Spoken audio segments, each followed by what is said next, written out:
Thanks for being here, Bill. Thank you. Congratulations on the gig. You know, a lot of times it takes somebody, a new cast member, a while to pop on that show. Yeah. You kind of popped right away because you did an Al Pacino impression. Yeah, and everybody in our office was talking about it, you know, on Monday. Like, that guy, that's really funny. Did you study a lot of Pacino's films to get him down? How did you come to that impression? No. I watched him on the his acceptance speech on the Emmys for Angels in America. That's the only time. That's the only part you studied, yeah. Yeah, I was watching that, and he was kind of like just totally into like the peripheral and like weird things. So he was like, "Oh wow, we got some lights, got a couple of cameras. That's nice. Yeah. All right." So did you do him for the? Did you do Pacino for your Saturday Night Live audition? Yeah. I did him for the audition, and I did Pacino. It was kind of weird interviewing his new maid staff. So it was like all new maids. And he's like giving them instructions. Yeah. It was like if I walk into this kitchen and I see a cantaloupe on that table, I will lose my mind. Those are the instructions I give. It's kind of like, that's a weird thing to think about. Like, oh, Pacino said he was made. So yeah, it's like cantaloupe. You know what's interesting about you is that you were, you know, a lot of people talk about being discovered. You truly were discovered for Saturday Night Live in a very unusual way. You know, you didn't have a manager. It's not like you sent in a headshot or a tape.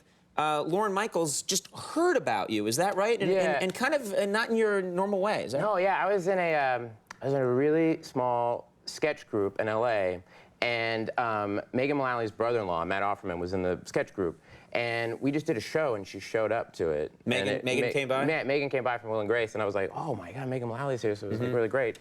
And afterwards, she was like, oh, you're really funny, and I was like, oh, thanks. You know, I was like, wow, she came to the show, and then like 2 months later, she called me on the phone and said, oh, so I told Lorne Michaels about you, and he'd love to meet you. Is that okay? I remember saying that, and I was like, no. How dare you? Why did you do that? Yeah. I like working at Best Eaten Donuts. This is great. All the coffee I want. Sugar. No. So he hears about you, and then this whole thing happens. But you weren't unfamiliar with show business. You had worked in show business, but behind the scenes. Is that right? Yeah, I was a production assistant in LA for like 6 years or so. And you worked on some big films, right? Yeah, I worked on Collateral Damage. With Arnold Schwarzenegger. Sure. I know you like. Yeah. Arnold Schwarzenegger. Yeah. Who doesn't love Schwarzenegger? So you got to really be around Schwarzenegger a lot. What was your impression of him? It was crazy. We were in the jungle, like where they shot like Predator, like in Mexico, and everybody just has like long sleeve shirts and like hats, and like we're just covered in bug repellent because there's like bugs everywhere. It's just like totally insane. And Arnold just hung out like with no shirt on, like in boxers, like smoking a cigar, like playing chess. And bugs are coming around, they're like, and he's like,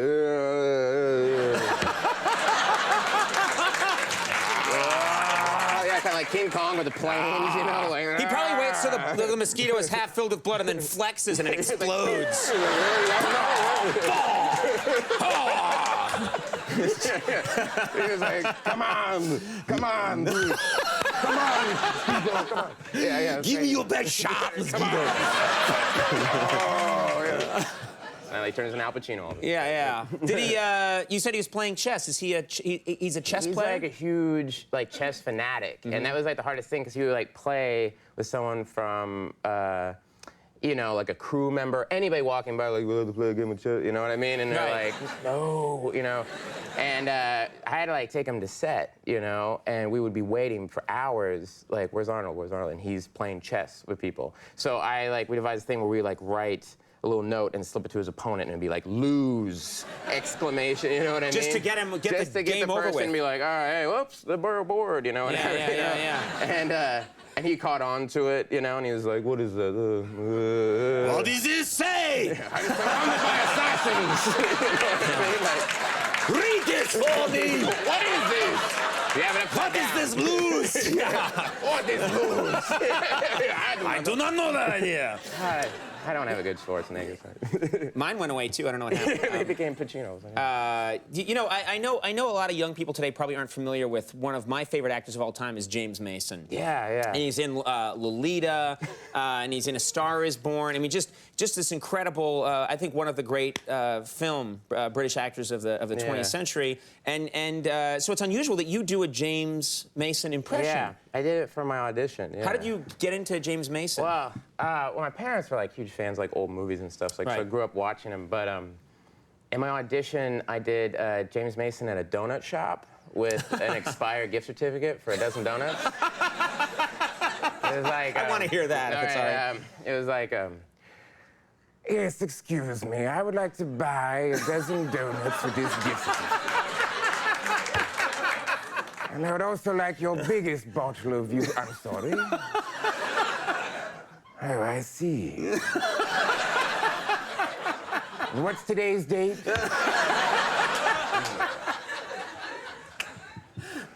How much are the donuts without the gift certificate? Yeah. What do you think of those? That's great. It's just like other people would just do James Mason from a movie. I like the small disappointments of life for him. Yeah, you had to go through that at some point. Like, James Mason had to be someplace and like, really? No? Really? Oh, okay. You know who I am? Oh, the coconut and one of the chocolate. Yes, all right. That's fine. Well, you're a very funny guy, and thanks a lot for stopping by our show. Oh, thanks Appreciate for it. having me, man. Thanks. This weekend, Jack Black is hosting Saturday Night Live, and he's one of the funniest people alive with musical guest Neil Young. Sounds like you guys got a good one. Yep. This weekend. Hey, Thank you so continued much success for to you. having me on. Yeah. We'll see you again. Stay right here. Bill Hader, we're gonna be right back. Clap your hands, say yeah. Well, Bill, thanks for being here. Like a lot of people, I love your Al Pacino impression. Thank you. When did you first do that impression? I did stand up for a little bit in LA, and I used to do it, and it was Al Pacino giving a speech to a film crew on the first day before the first shot. To sort of inspire them? Inspire them, and he was like, I love film. I love women. I love wine. I love kangaroos. Hey, why not? Why not kangaroos? Why not kangaroos? Al seems like a much people guy. Have you ever met Al Pacino? No, I've never met him, but I heard that he had seen it. Like his agent had come up to me and said, "Al saw it." And I was like, "Oh, what did you?" Oh, you what must did be he say? scared. Yeah. I kind of freaked out that I was gonna, come at my door or something like, "Open up!" Whatever. What are you doing now? I'm here. Come on, baby. But supposedly he said, "It's good. That has happened to me before." And I was like, all right, That's cool. nice. Oh, thanks. Now, on Saturday Night Live, I worked there a long time ago, back before it was a television show. It was a regional play at the time. It was PBS. Right? But at the time that I was working there, the thing that struck me, I was a writer there, was people had no idea. People that just watch the show and aren't backstage would have no idea how last minute some of it is. Oh, yeah. Writers, performers are coming up with bits, sometimes like, an hour or two just before the show goes on the air. Have you ever had to come up with an impression kind of at the last minute? Oh, totally, yeah. We did the Matthew Fox show, and I showed up on Friday, and midway through the day, one of the writers came up to me and said, "Oh, you're doing Kramer in the monologue." And I went, "Oh, what?" And you didn't do a, you didn't do a known Kramer or whatever, and so yeah, you just have to you get DVDs, you go in your dressing room and you freak out over it, and I kind of figured out the hook on it, which was, let me tell you, Jerry, that is a really nice suit. Yeah. Hey, tell you, Jerry, yeah, I don't know. Good. It's like you kind of figure out the hook on it and go, okay, so I'm backstage going, that's a nice suit, that's a nice suit. Now, have you ever come up with an impression that you liked, but it's completely useless? There's no application for it in the sketch comedy world or really for anything? I figure I could do a tauntaun, which is a creature from Star Wars. You're a big Star Wars fan. I'm a huge Star Wars fan, and I don't know if anybody. Yeah, there you go. Okay, there's one, and episodes 4 through 6, right? Not the new ones. There's one, right? and then everyone else is pretending. One person was like, yeah! And everyone else was like, I'm going to get in on this. This Star Wars thing seems to be pretty big. I don't know what it is. No, it was... What's a tauntaun? A tauntaun is a creature from Empire Strikes Back that is a... that Luke Skywalker and Han Solo used to ride in the land of Hoth, which is an ice planet. And I'm trying to figure out how to fit it into a sketch. Yeah. And the tauntaun's basically, I had to, the tauntaun's basically, and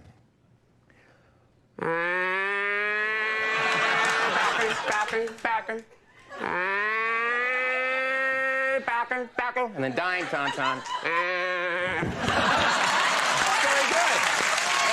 That's very good. How you doing? How are you? I'm very good. Thanks for being back. You know what? One of the things I like about you, you're a very talented guy, but you do these impressions that are quite specific. You're not doing the impressions everybody else is doing. Right. And this guy, Keith Morrison from Dateline, who actually who works here, that's an impression that you don't see all the time. He works in the building. He works in 30 Rock? Yeah. Oh, yeah. nice. Yeah. Oh, that's terrifying. Yeah. But it's funny, you've picked up on something with him. Yeah, well, I'm a huge fan of his. My wife and I watch, like, you know, Dateline and 48 Hours, all those terrible murder shows. I love those shows, yeah. But I love him because he just takes so much pleasure in talking about the worst stuff ever. And you know, he, like, clearly knows the answer to all these questions, but he's always, you know, like, what did they find in the trunk of that car? And the one would be like, it was my boyfriend. Was he all right? I was like, he knows the answer to that. He's like, no. He knows it's like, The only reason you're here is because he's dead. He's dead. He was murdered. Yeah. But his voice is so soothing. Bill Curtis is the same thing. Oh, I love Bill Curtis. Oh, yeah. American Justice, Cold Case Yeah. Files. Oh, man, my wife and I just, you know, all those guys, it's like they found the female jogger's head in a box. And I'm like, It just puts us right to bed for some reason. What a soothing voice. It's funny. It's a soothing voice saying the worst things The worst ever. stuff ever. That's the best. Now, you also, in the movie Knocked Up, Yeah. you did a very funny thing. You did an impression. In the movie, you're playing a guy who's like an editor, a videotape editor. Right. And you did an impression in the movie of Jabba the Hutt dying. Yeah. Which was another very specific impression I've never heard before. Right. Yeah, it's the most worthless impression ever. Well, then you're on the right show. I'm on the right show. Yeah. It was like, I can do that on Conan. Yeah. It was Jabba the Hutt died. Yeah, he was like, Bisa kubata. Bisa tuba.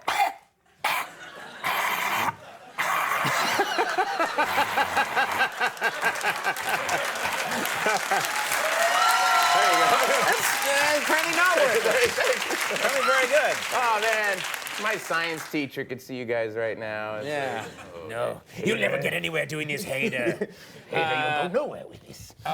Do you, and you do, you also do, one time on the show you did something called a tauntaun. A tauntaun. Yeah, the tauntaun. The tauntaun is a Star Wars, you specialize in Star Wars, Star Wars impressions. thing, yes, What the is the most- tauntaun again? Oh, the tauntaun's a thing that, like, they ride in Hoth, the land of Hoth, in Empire Strikes Back, and it's like a... That was a tauntaun. Is there any obscure Star Wars impression that you haven't done on this show that you would like to bust out? Is there a Tusken Raider. Tusken Raider? What's a Tusken?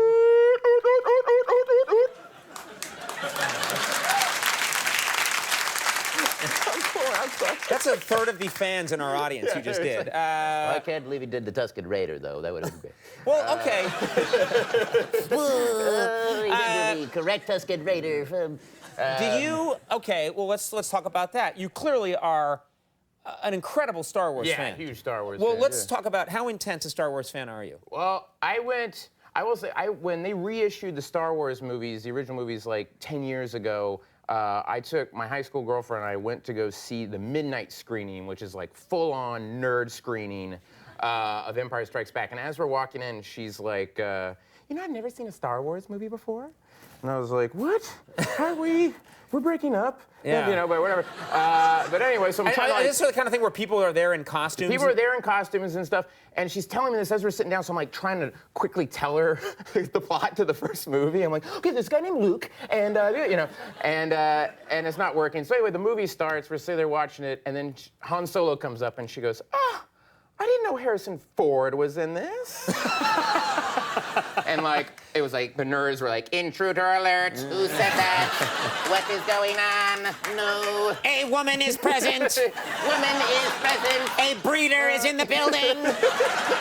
Exterminate, please. Lock all portholes. Lock all portholes. Lock down the theater. Yes. They have special steel doors that come down when women are around. Honey, we're dead. Thanks, honey. We're dead. Okay, I gotta ask you. You just a lot of great. It's Hugh Laurie this week. I know. Laurie, from yeah. House. He's one of my favorite actors. Oh, man, I think he's one of the best. amazing. He's the best actor on television right now. Oh, he's amazing. And, yeah, he's amazing. He's the hosting Saturday Night Live this week. John Malkovich just did it. Yeah. As a host, and he's been on this show. That is a guy. I interview hundreds and hundreds of people. Malkovich stands out. He is quite unusual. Yeah. What was it? I understand you did a Malkovich impression to Malkovich? Yeah, I had to do I had to do a John Malkovich impression to him, which means I had to go and broach that, like, is it okay if I do an impression of you? And he's like, yeah, no, yeah. And I was like, okay. And but the funny thing about John Malkovich is, like, he's a huge college basketball fan. I didn't know that. Yeah, and I didn't really know. I was like, yeah, do you like basketball? He's like, oh yeah, I think. And he's always like, you know, like drinking. You know, he's like, oh, I think Duke is really gonna give North Carolina a run for their money this year.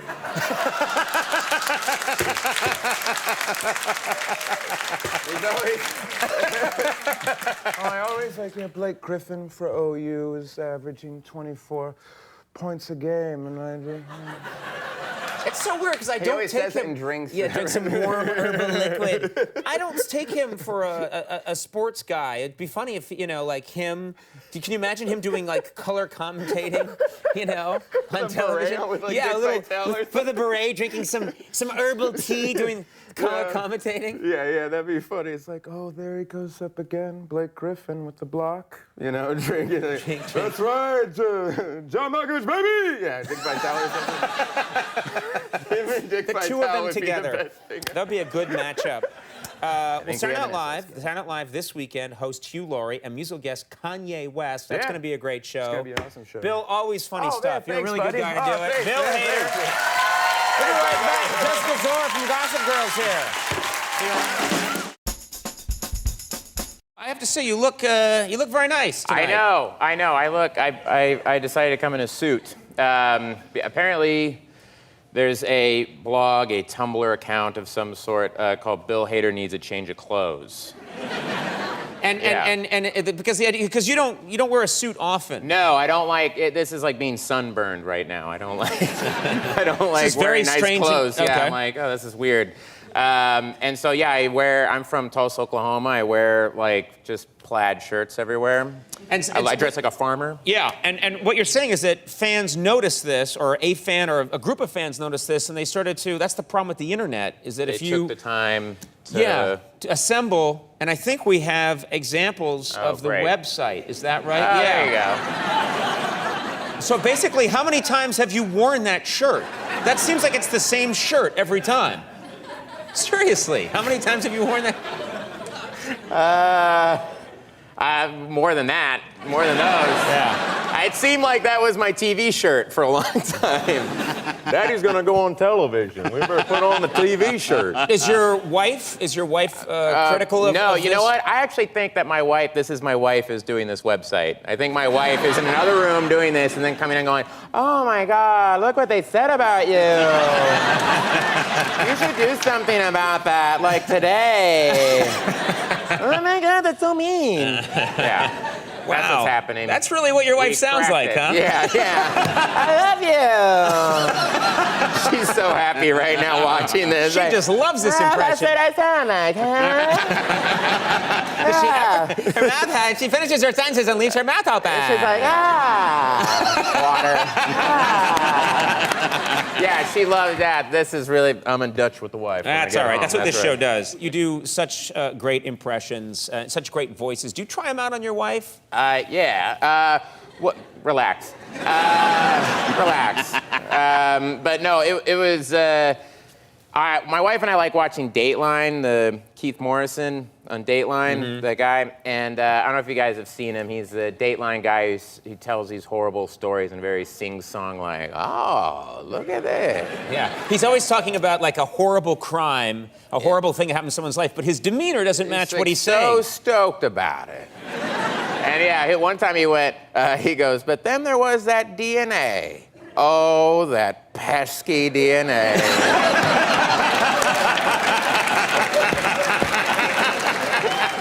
That's a real one. He actually said that. Yeah. And I was like, no! You don't really. But I would do that around the house where my wife would say, we're gonna go have Mexican food. And I go, oh. I don't know if my tummy can handle that. And she said, you should do that on the show. And I was like, ooh, oh yeah, I guess I should. Didn't she go, yes, I did that. Yes, I did that on the show. Oh man, I'm in so much trouble. yeah. I dug myself into such a You're hole. through now. Hi, I'm Bill Hader, and the last time I was starstruck was I went to go see the opening night of Death of a Salesman, the recent one with Philip Seymour Hoffman, and afterwards there was a party, and my friend Greg Mottola came over and said, hey, would you like to meet somebody? And he introduced me to Mike Nichols, and Mike Nichols is one of, like, as a kid, I loved, those records, and with Elaine May, and I loved all his movies, and I got to meet him, and Mike Nichols went, you're very, very funny. That's all he said, and I had to leave the party because I got emotional.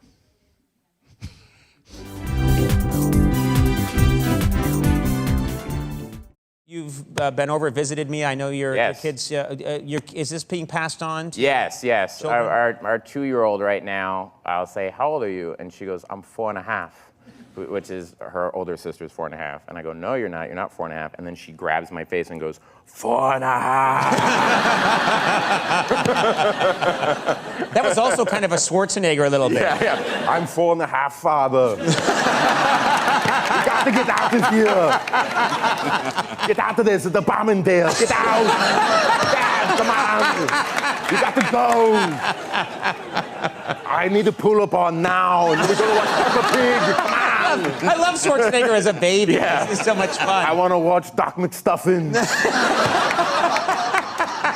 And then I need my yogurt. Come on. I threw up. I need Pedialyte.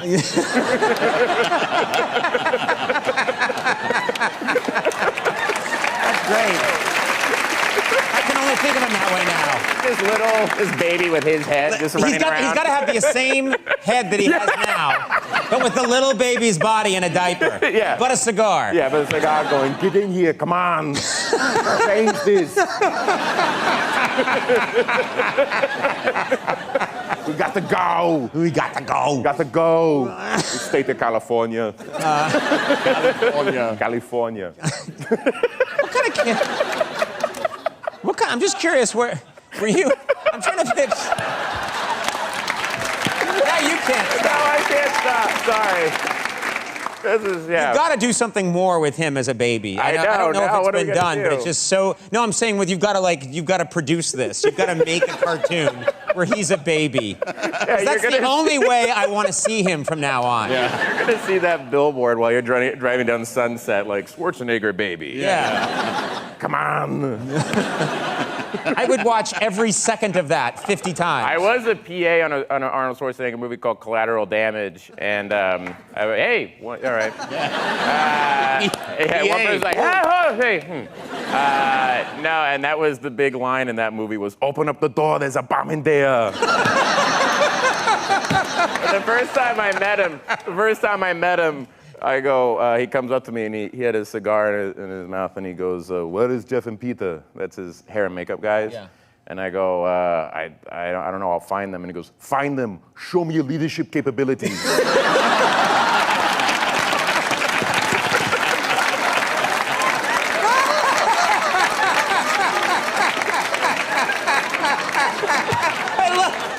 I love when you hear a story like that because you know it's exactly true. Yeah. Just like, No one would show me your leadership capabilities. I was like, they're right there. There they are. They're sitting in little director chairs over there. Oh my God. I'd like to do this for 4 more hours. Are you the kind of actor who can watch yourself? Can you look at your own performance?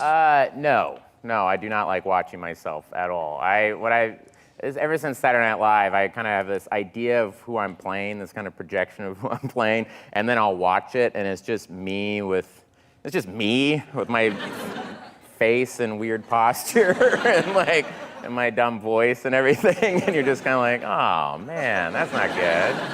I don't want to have that rolling around in my head. That's not good. So like this. Well, I mean, obviously you've watched a cut of Skeleton Twins. Are you able to look at yourself and be a little detached from it and see yourself? No. You know, all I see is Fred Armisen's impersonation of me. Is all I see. That's all you. Fred Armisen's impersonation of me is like this. And then I'm always just getting into some hugely popular band. He always goes, I just started listening to Bruce Springsteen. We all do impersonations of each other. Do you do like Fred? I do Fred, yeah. Fred talks with his hands and he just talks about Portland all the time. He goes, oh, I love Portland. I fly over there, I have my apartment, I have my records, I go across the street, I have my car, fly back. Great. And he's got the big glasses. Big glasses, he's like, it's great, dude. He goes to that all the time, dude. And then Kristen Wiig's always cold. And Always she's cold. And then she's like, are you going to that thing? Are you going to go to that thing? Are you going to go to that thing? That's what she always says. She's cold all the time? She's always cold, like she's a giant space heater with her, just going around like, is that cool? And then Jason Sudeikis is always chewing gum. He's always like, all right, buddy, how you doing? He sent me a very sweet text after he saw Skeleton Twins. It was so sweet, long text about how much he loved the movie and everything, but I could not read it without thinking of him chewing gum. Like, you did good, buddy. Great performance, loved it, buddy. Olivia and I loved it. That's how. I can't picture him trying to give a moving eulogy. Yeah, wonderful guy. Too bad he died. Love him a lot. Beautiful dude. But he's dead. He's dead. You know, it's funny. You're so good at doing voices. It makes me wonder. I know your family. Is this something that's familial? Do you have in your family? Do people do voices? Yeah. Well, my wife said that when she ate dinner with my family for the first time, that we all just do voices. We all do voices. Yeah. Not like wah, wah, like we're not doing Donald Duck. And, yeah, I wish that you were. Yeah. We all have puppets. And we're all like, hey. No, and she was like, no. No, that we just, when we tell a story, we don't say, oh, I ran into George at the store. It's kind of more like, hey, we ran in and there was George. He was at the store. There's George. Hey. George is an idiot, by the way. This poor funny. Bastard George. People all do, they just go into the voice automatically. Yeah, everybody. My mom, my dad, my grandparents. We all just kind of do voices. They're at home right now going, oh, look at Billy. He's on Conan. He's on Conan right now. I feel so flattered, yeah.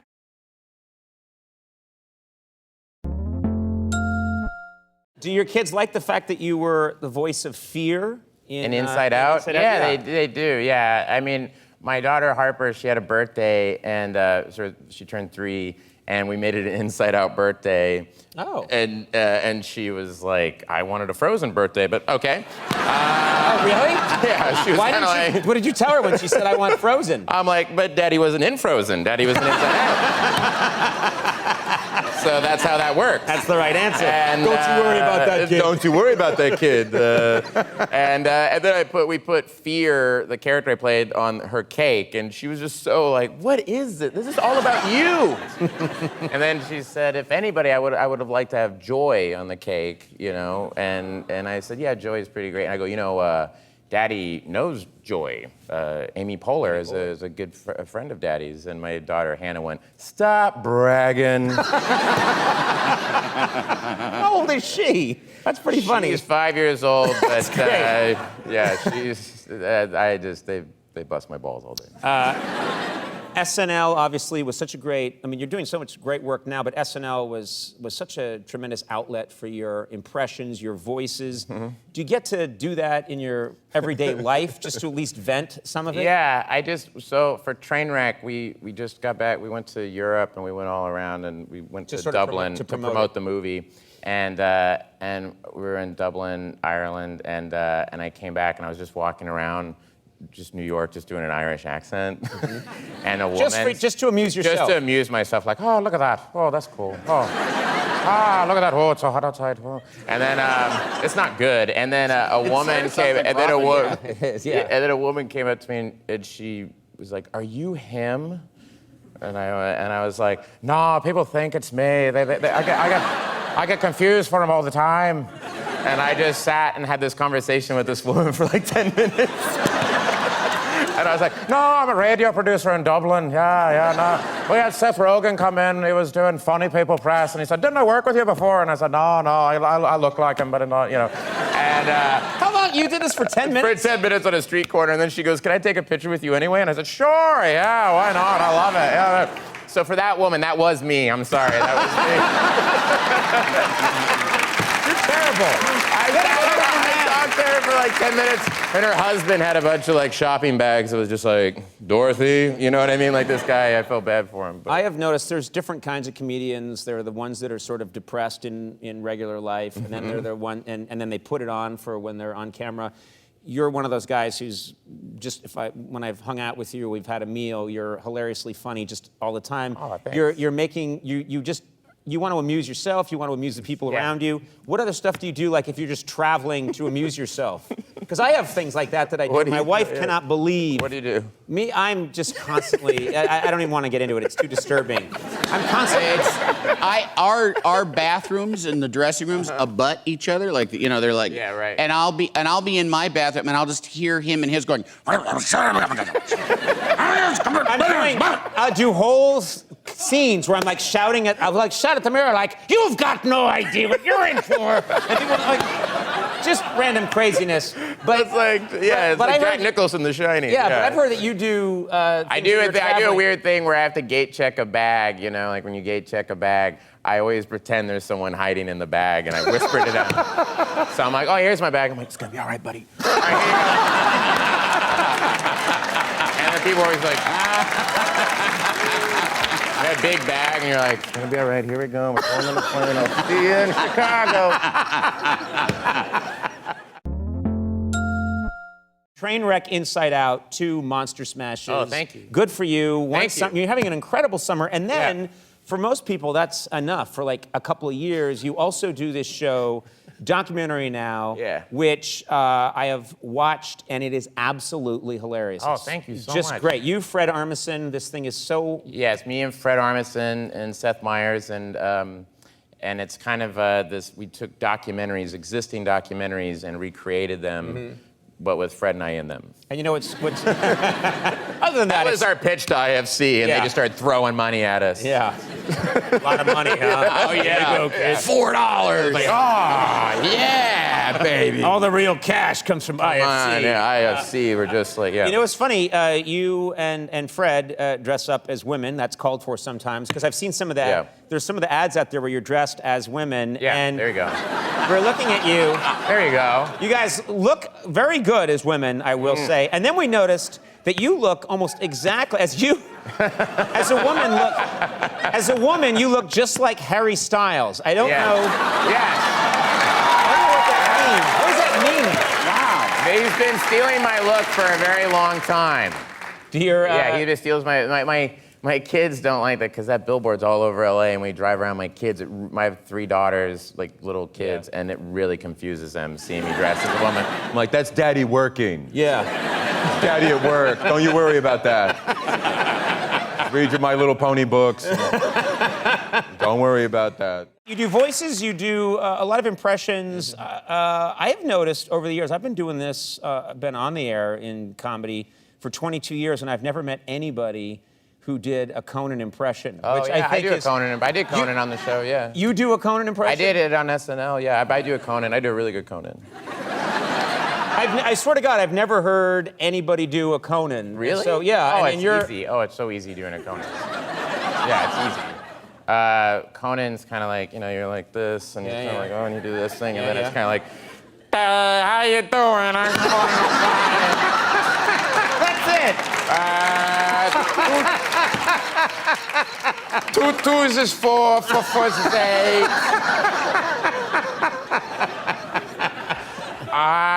Conan O'Brien. That's eerie. That is so eerie. It's like you. Like, yeah. Like how you eat, where it's just like. You know how you eat slow? I do not eat slow. Everything about that is wrong. He puts things whole and just goes, Yeah, he just goes. like a pelican. Yeah, that's me. That's how you eat, right? That's how I eat. Yeah.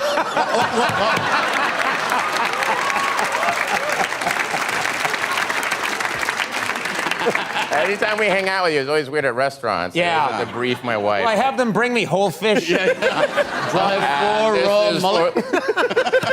And for Mr. O'Brien, it's like throw them.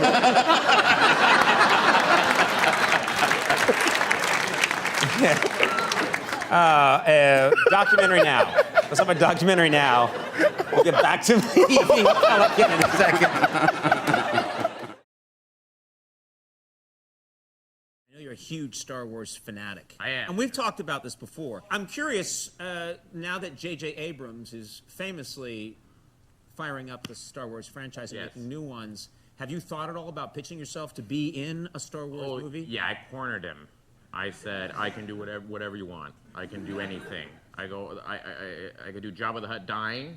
You can do Jabba the Hutt dying? Yeah. Can we hear it?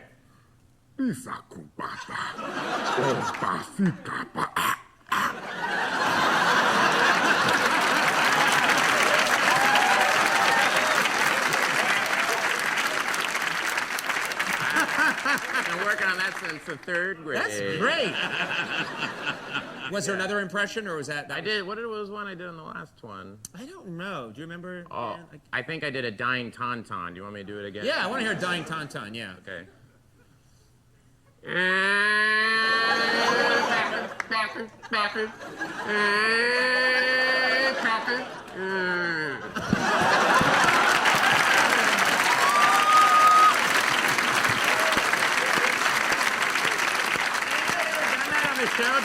I know the same bit, like No, of course. years apart. Are you kidding? Yes, it's what these shows are built on. Good is good. What I'm shocked at is that these are not roles that I would think you would pitch yourself for. I know, I would it's think so you want to be limiting. the new Han Solo. I know, my or something agent's like that. Really? You want to do the voice of the thing that gets cut open? Yeah. You were the subject, I guess, of a genealogy show recently. Yeah, finding your roots. No, that Yeah. a lot like of that? celebrities now are doing that kind of thing Yeah, where I was they. nervous What do you about do? it. You give some DNA or something? How does it work? yeah. You spit and do a thing, Okay. and then they send it off, and then you're with what's Henry Louis Gates, and Sure. And I found out, and the big thing I found out was he goes, "You're related to Charlemagne," and I That's went, huge. "Wow!" And in my head I was like, "Who is Charlemagne?"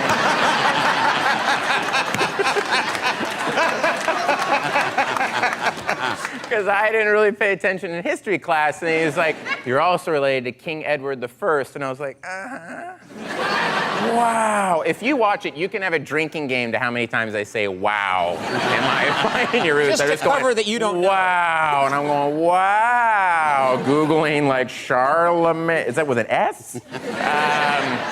Yeah, I had no idea. Well, those are impressive people. Now, what are you Yeah. saying? You didn't pay attention during history class? I did not pay any attention. Was your history teacher a good teacher? Well, history teacher? no. It was the football coach. I'm actually... The football coach taught you Yeah, history?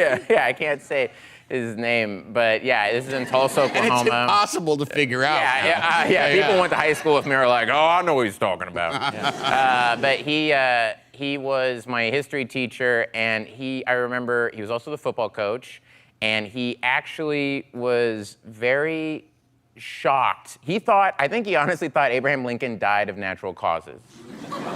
So when he was saying, he came into class and he was like, while I was preparing your lesson last night, I found out that President Lincoln was assassinated. That's unbelievable. He was assassinated by some actor. And I was like, well, I want to be an actor, you know.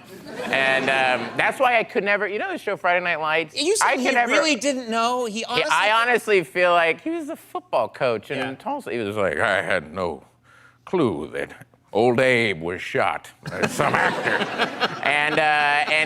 But that's why I can't watch the show Friday Night Lights, because the way they say football. If you watch the show, just people from that Texas, Oklahoma saying football.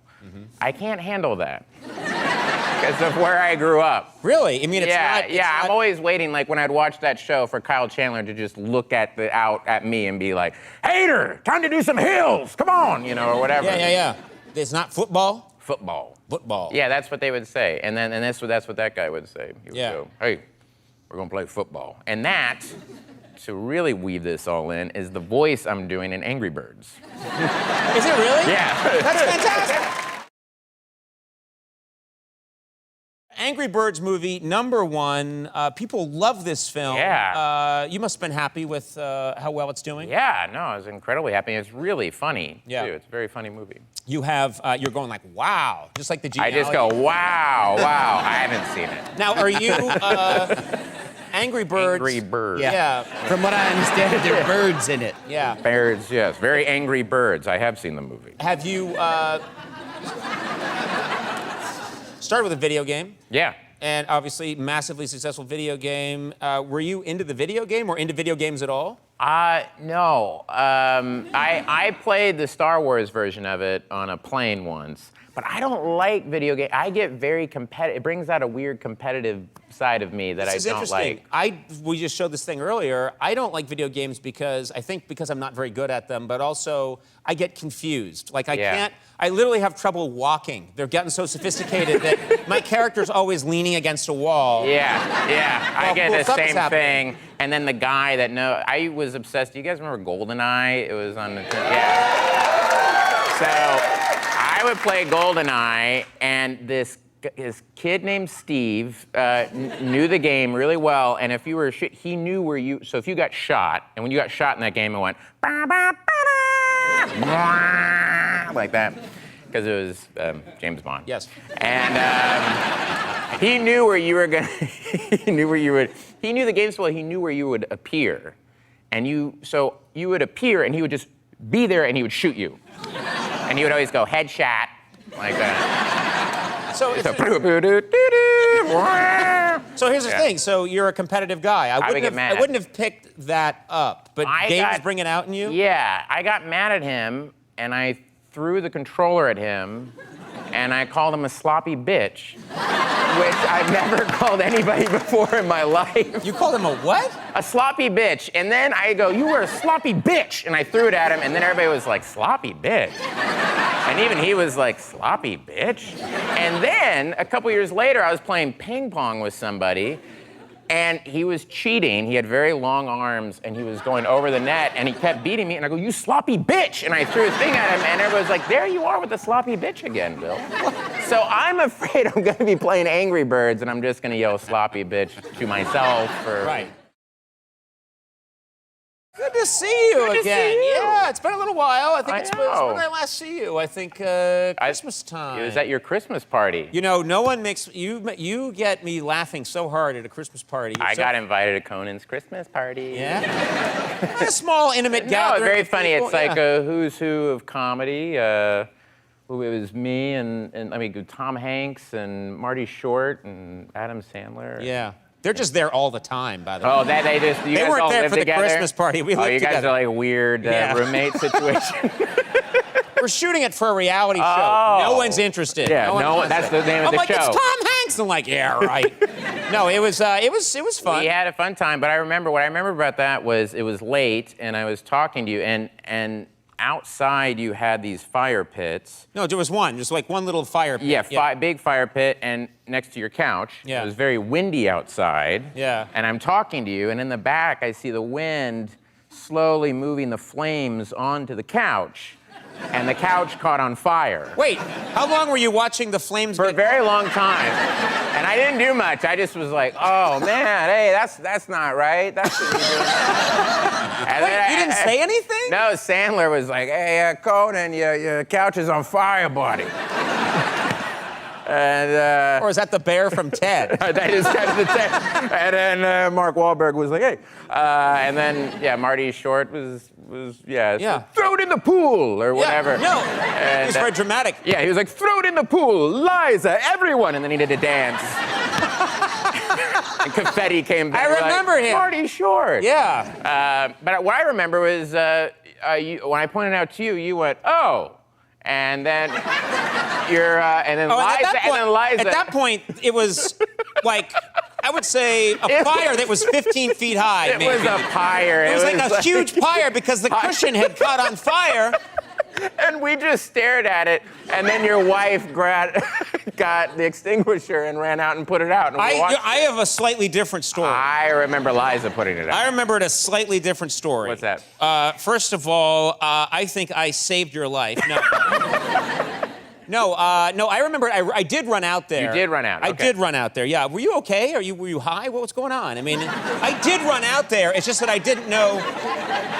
Someone like Marty had said, throw it in the pool. He said, throw it in the pool. Yeah, and he said it just like that. He was wearing a monocle, and so I'm... He went, throw it in the pool. So I Money started- for everyone. And I started dragging it towards the pool when my wife, who's the smart one, Yeah. came out with a fire extinguisher. I didn't even know we had a fire You're extinguisher. like, what is I'm that? like, What? I'm taking it to the pool. She's like, shh, out. Just like Yeah. that. Just knew exactly where it was, knew exactly what to do. And then you came in, tried to act like nothing had happened. You had smoke all over you. Anyway, as I was saying, Yeah. As I was saying, I have great parties. I have fantastic parties. Yeah. Now. That's the end of every story I have. Every story ends with me turning to a camera that's not there and going, I have fantastic parties. You wanted to be a director. Mm-hmm. And so this is interesting because you directed the Barry pilot. I've directed the first 3 episodes of the show. Yeah, but I was curious, with the pilot's the first time you've really directed something? Yeah, the first time I had ever been on a set directing anything, and I was so immersed in directing and prepping and working with the director of photography, everything. We got to the first day of shooting, and I completely forgot to do all my acting homework. I didn't know my lines. I didn't know how I was going to play the character of Barry at all. I just The main character the whole show is built around. Yeah. You had given it no thought. I've given it 0 thought, and Right. I just sat there because I was so like, I'm directing. And I just sat down and I just started cutting my lines. I was like, you know what, you could say that. I think, what if you said that? Yeah. And I just sat It's here. not your fault. It's the director's fault. It is the director's fault. Should have worked with you. I should have worked with me a bit more. That's true. That's hilarious. So you knew all this. Well, I think we have a clip here, and you claim that in this clip, this is where you're having a talk with these Chechen guys that want you to do a hit. They want me to do a hit, yeah. Originally, you had a lot more lines in this scene. I did, and if you watch it, this is me legitimately, as I'm saying my lines, I'm going, is this how I want the character to sound? This sounds right, yeah? Yeah? So this is me, yeah, not And then doing you my got in the homework. edit room and decided, I'll trim this down. I guess we'll just trim this down to nothing. But no, yeah, this is me saying the first lines as the character on the first day of shooting, and I mean, trying to figure out this is what I'm going to look deep into your eyes to see that You just fear see and fear. confusion. All right, let's look at this clip from Barry. Now, there's a lot of ways I can do this for you. One of them is I could stab him in the nut. That's something I did once, and I'm very comfortable doing it again. What? Or not. Why? Forget about it. Who would want this? Can't you just shoot him? Yeah. no, Because being shot is very painful. Have you ever been shot? I have. It's like crazy painful. Anything is better than stabbing guy in nuts. I'll shoot him. I'll shoot him. I'll shoot him. Okay. Go on. I think he's going to shoot him. It's very funny. You got notes from one of the co-creators of Game of Thrones, David Benioff. Yeah. He saw the first few episodes of your show, and he had notes for you. Well, yeah. Which is nice. You know him? You asked his Yeah, opinion? no. Well, Alec Berg knows him. I'm just a huge fan of his, and yeah, he said, "Oh, it's great. Episode 3 ends pretty dark," and I was like, "You make Game of Thrones." Like, what do you mean really dark? It's like really dark. There's like baby. We don't like kill a baby in it or whatever. There's no like dragons or anything. He has no right to say that I to know anybody forever. Yeah. You know, he was like, a little dark. Yeah. No, I think he was saying it more like, wow, that was dark. It wasn't like a criticism. He just went, wow, that ended dark. And I Yeah, was like, yeah. have you not seen your show? Yeah. Barry, this is the show that you've made. It's a great idea. Hitman comes out to Los Angeles to kill someone, follows them to an acting class, Yeah. and then really starts to get interested in acting. Yeah. It's a great idea. It's a great idea. And it's a really funny idea, and it When plays... you say it like that, I'm like, wait, what did we do? Yeah. No, it's a really... thank you. It's very beautifully done. It's really funny. My question is... It's just, if I had heard the idea that Bill Hader plays, not only are you a hitman, you're a former Marine. Yeah. And I would be like, I don't know if I'd suggest Bill for that role. Yeah, no one, yeah. But you had to bulk up for this. Yeah, Alec Berg, who I co-created with. Very good writer. Used to write for us used to years write ago. For you guys, yeah. We pitched the show to HBO, and they said, yeah, well, let's do it. And then as we walked out, he was like, you got to go to the gym, dude. And I was like, me? Yeah. What? What do you mean? Yeah. But, I hope you said it just like, I was like, what do you mean? yeah, just like, what do you mean I must lift weights? My biceps are toned. No, but so I went and I got a trainer and I worked out and I dieted and all that stuff. And then I would tell people about like, yeah, I'm working, got to go to the gym this morning. And all that. Oh, you seen a trainer? Yeah. And they go, oh, cool. Well, how long have you been doing that? When do you start? I go, I've been doing it for 6 months. Yeah. So you don't naturally put on muscle. No, look at me. Oh my God! Someone poured pudding in your shirt. I know, it's like a dog toy. It's like yeah, it's just nothing. Even my trainer is like, well, you could be, a guy in the computer guy in the Marines. Yeah. That's what you're doing. I'm getting you ready for that. Do you think that if you had to have gone into the military, you'd have done okay? Oh no. No, I would have died, like in Full Metal Jacket, the opening where they're just shaving the guys' heads. Yeah. That would have killed you? I would have just been like, what are you doing? You would have died of a haircut? Never heard of that before. Yeah, died of a haircut. Yeah. That's an awful thing to tell the family, when they show up. Yeah. He died of a haircut. It didn't go well. It didn't go well. But what about, you've had to handle guns and stuff like that for acting jobs, for work, right? And for this gig, you must be pretty good with a gun? No. We had a weapon. That's the other thing. HBO was just like, so wait, why do you want to play a hitman? You have to get in shape. You're not in shape. They gave me a gun, and we shot, the first scene I did, I shot the gun, And then Alec Berg went, you need to come back and look at the monitor. And we look back, and no joke, I'm like, so, and then I get it and I go, I mean, it was just like, ah! All right, let's go. It's like, get down! Ah! Okay, let's go. And it was just, it did not work.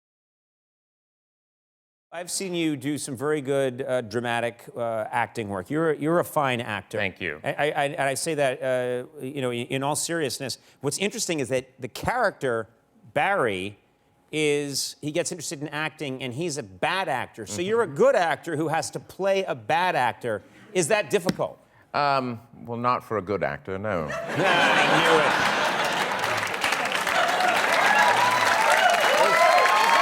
Simple, Conan.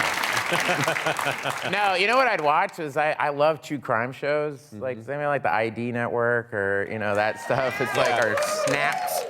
There's a show called Snapped that I love, and just watching the reenactments on that is pretty great. That's like good bad acting. That's where you can study bad acting. Bad acting, yeah. Where it's just like their marriage was going awful, and it's like, where's the food? They don't know what to do with their hands. Yeah. It's always kind of like, listen, honey, I think we shouldn't have killed your sister. It's like, the cops are onto us. And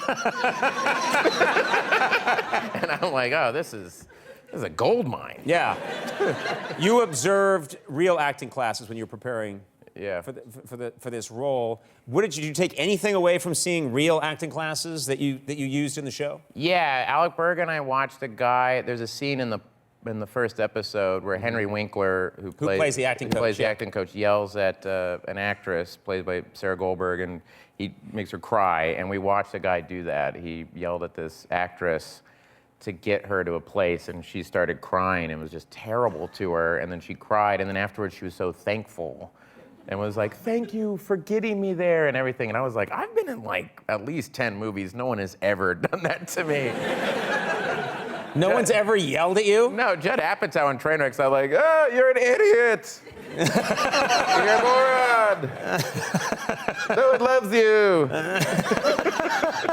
That's a killer Judd Apatow impersonation. What do you see? Go online right now. Go online right now. I will wait. Yeah.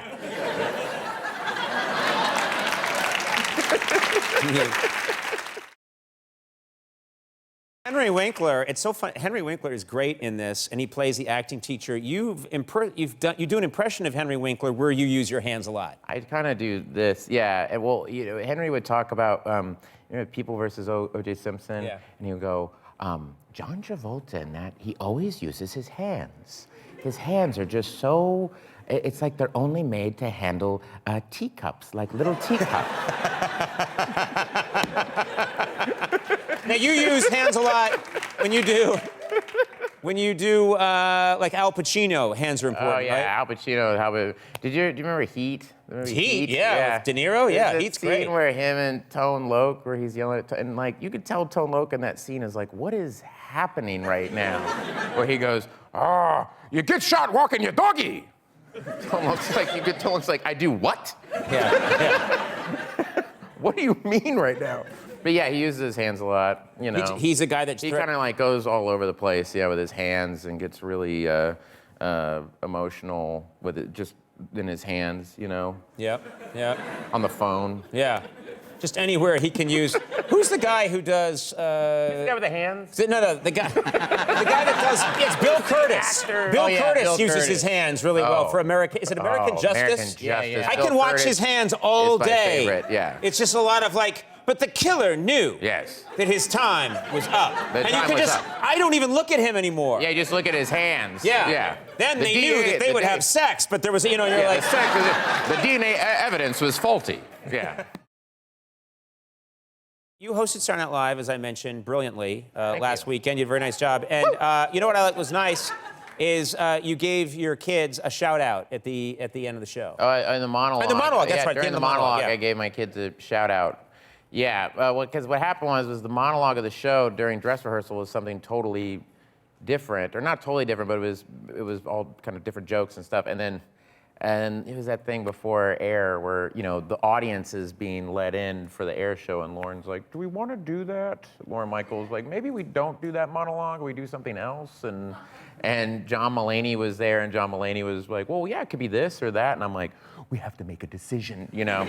So I'm flipping out. So they wrote new jokes, and then I go, there's no ending. And Lauren said, well, when in doubt, you know, say hi to your kids.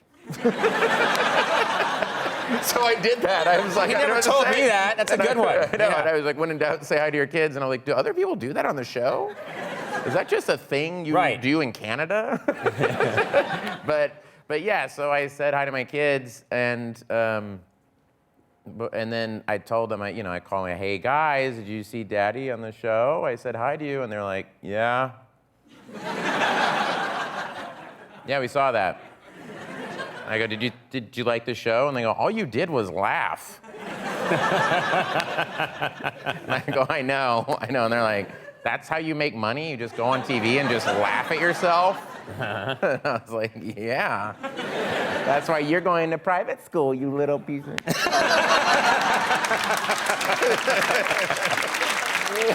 Hey!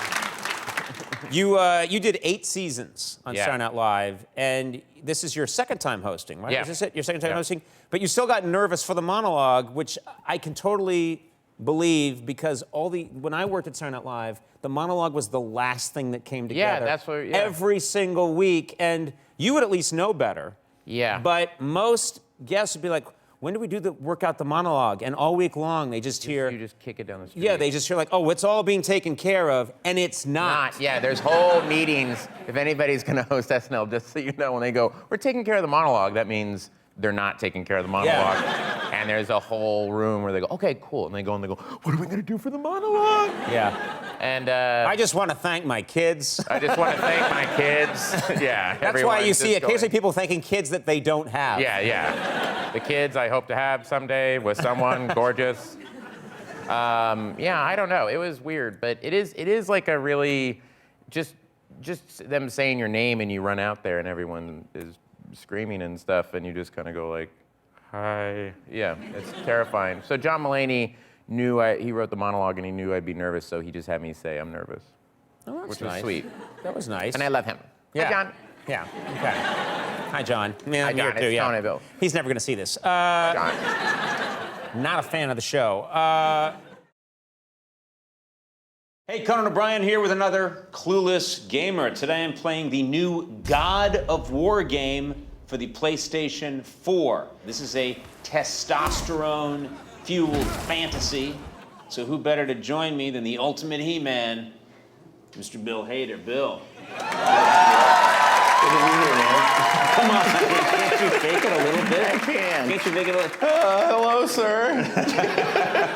Let's talk about the new show, Barry. Congratulations. Oh, thank you. People love the show. Thank you. This has got to be, and it's a new thing for you. You're a man who murders. You still get to be funny. It's everything. Yes, yeah, it's not my life, but, you know. Well, it's based on your life. A little bit. You murdered some. You tell someone something in confidence and they just don't. All right. We should get my friend in here who always tells me what to do in here, Aaron Blair. Aaron, you come on in here. Jesus. He's way too. Isn't he too energetic? I don't like that. No. Sorry. All right. Settle down. Yeah, relax. I'm excited. Yeah, you know, this is a fun game. I'm really excited. You play Kratos, the ghost of Sparta.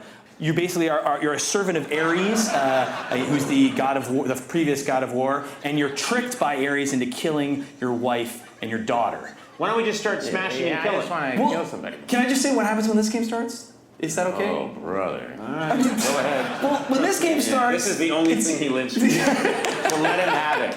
Please tell us about this game. Number 8 in the 7 Yeah, number 8 of the installment of the Father's Live Yeah. Where's your juice box? Where's your trapper keeper? What am I in the 7th grade? I love that you and I finally get to bully somebody. You remarried at this point. You have a son named Atreus. Okay. Something for the ladies. A nice romantic story. Yes, but your wife has died. How hilarious. It's so when this game starts, right before we're gonna start, you've lit your wife's funeral pyre, and you're gonna take her ashes to the highest peak. So we're gonna hunt with our son. We're gonna teach him how to hunt. You know, if you just walked in, you'd think this man was chasing a bullet. I know, with an axe. Yeah, that's the And the part. kid's like, Now that's my son. Sir, Leave the boy alone. You're not allowed here, sir. What's this? Is that your mother? Oh, that's not your mother. Your mother's dead. Remember when your mother died and we burned her? The therapist said I probably shouldn't have let you watch that. But I think kids need to grow up fast. Son, why don't you try jumping first? You know what I love? You know what I love? This is recreating the awkward silences I've had with my father. Look at this. Yeah. How about them Red Sox? Yes. Whoa! Kill it, son. This is like Donald Trump Jr. on a hunting trip. It's precious and rare, and it's caused us no harm. I want to wear it. So press right on the D-pad. So you're just gonna. You're the D-pad. Okay. You're acting like a real D-pad right now, bro. There's the Tron elk. What are you doing? What are you doing?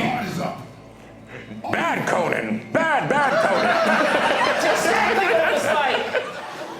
Oh, okay. Sir, we're looking for the elk. Take that! Oh, fortunately, he was made of pumpkin. Why are they so easy to kill? Son, you didn't see that. If you miss this, I'm going to be furious. We can use its antlers to open a nightclub. Oh, what the heck? Why? Who made this video game? There you go, dummy. Oh, yeah, son! Whoa, all right. I told you not to kill that deer, son. Dan, you're embarrassing me. I stab your taint. Ow. I just wanted direction.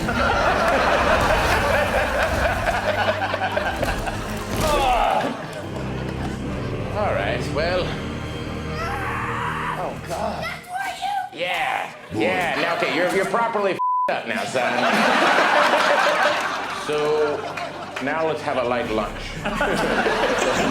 What do you guys think of the game so There's far? more talking than I thought there would be. Yeah, I don't really care about the relationship between the dad and the son. I've got a son in real life, and I'm checking out of that And relationship. I don't think anybody's gonna be playing a video game and going, you know what? This video game has really taught me that I need to have a better relationship with my son. Yes. All right, what's next there? This is your house. This is your home. Son, I'll knock. You decent? All right. Son, there'll come a time when you masturbate, and I won't just walk into the cabin. I'll make noises first. Weak again. Let's do thumb war. Again. Now, eat your mother's ashes. Yeah. Eat her ashes. Eat her ashes. Grow a pair. Come on out. Hello? I'm coming. Hey. Remember when we were in that band together? Yeah, weren't you a bass player in the Deftones? Hey, you want to go bug some people down in Venice? Hey, man, listen. Man, you don't get it, man. Manson had a plan. He had a plan. Look, I just got fired from Amoeba, all right? For not wearing my shirt to work. Look, I did your tattoos for you for free. Ow, ow, ow! Oh, my lawyer! Oh! I haven't done any of this, by the way. No, this is, just so you at home know, we haven't touched the controller for 45 minutes. I don't like you anymore. Just no. Okay. Dude. I know I was being a dick. Bro. Okay. You don't have to pay me for the tattoos. It's fine. Go! Okay, so now we're gonna skip ahead. So basically, there's this woman, the Witch of the Woods. Oh, a woman. That would be refreshing. Yeah. We go to the smartest man in all the realms, Mimir, and we cut his head off, because he's imprisoned in the tree. As you do. And now we need to revive Mimir's head. So we're going back to the witch's. We have the head. All right, I guess let's go into the turtle now. Yes. Like a couple of nerds in a nerd story. Oh, this could be nice. Oh, they're showing the turtle house. This is awkward. There's a real estate person here. Oh. This is the living room. And it's the sunken level. Oh, that's not a good way to... He's got bad instincts. He's got bad. I feel like this. Do you like me? Will you go on date? You gotta kill this guy. Those are all just souls. I'm just like the guy in the woods. Oh, Hey, God, dude. look at that guy. He's just hanging off his ass. He's like, what's going on over there? I'm gonna call the cops, okay? So, God of War, what do you guys think? The killing is very cathartic. I thought you broke through a lot of levels of anger. Yeah, I did. I worked out some stuff with God of War, and I think I can now use it in my life. So it's good. Later, 9 unsolved murders. I think the kid is, doesn't do much. Yeah. Right. Or you should be able to kill the kid. And then he gets it on with the girl in the turtle. And the turtle girl, yeah, that's right, the real estate lady. Yeah. Oh, and the guy with the who's just a head. Yeah. He's like the sidekick. They kind of use him as like an Alexa kind of. Hey, head. Yes. Yes. My Delta flight to Chicago. It's delayed.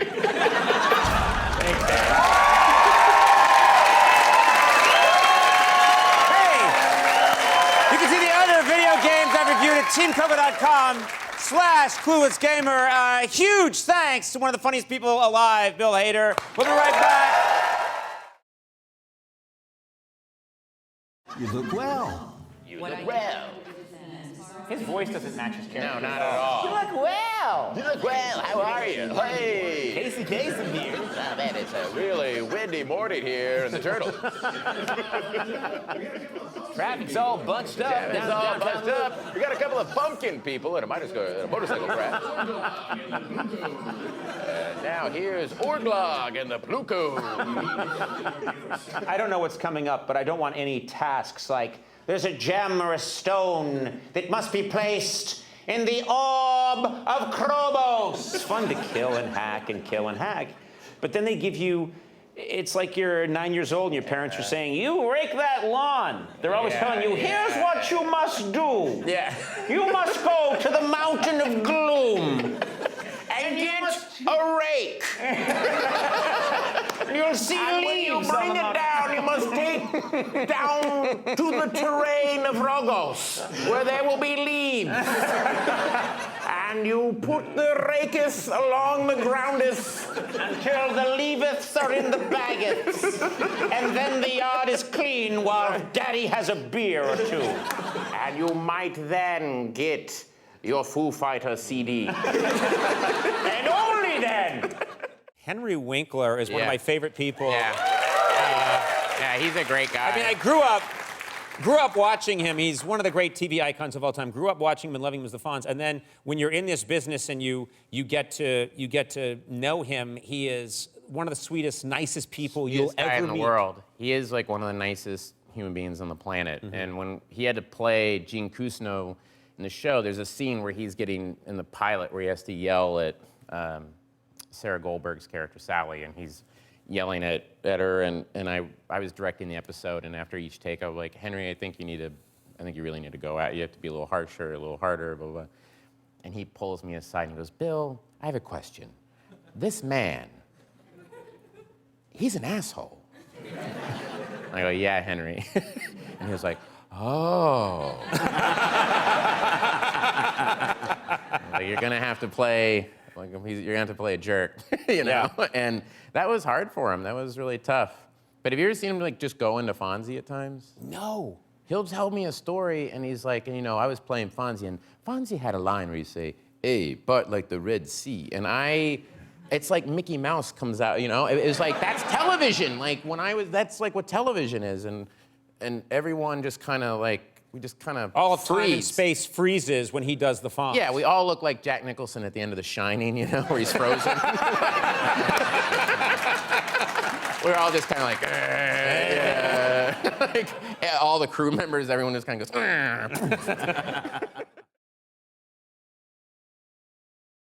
Hi, gang. How you doing? I'm good, buddy. How are you? It's so rare I get to hear you use your actual speaking voice. I know. Yeah, everyone says that. It's no, it's Do you even know what it is anymore? I'm figuring it out. I'm working with a doctor right now. no. When the times that I've hung out with you just in regular life, you'll be like, "Hello there, chum." I'm like, Conan, it's me, your friend. Or maybe I'm this guy. You spend most of your life figuring out who am I today. Who am I today? Yeah. Tell me. Someone, please. Tell me, stranger. Maybe I'll ask my kids. Or maybe I'll ask Al Pacino. No. Please ask Al Pacino. Oh, wow. Bill, you're not, you're me. No, you're you. Wow. Whoa.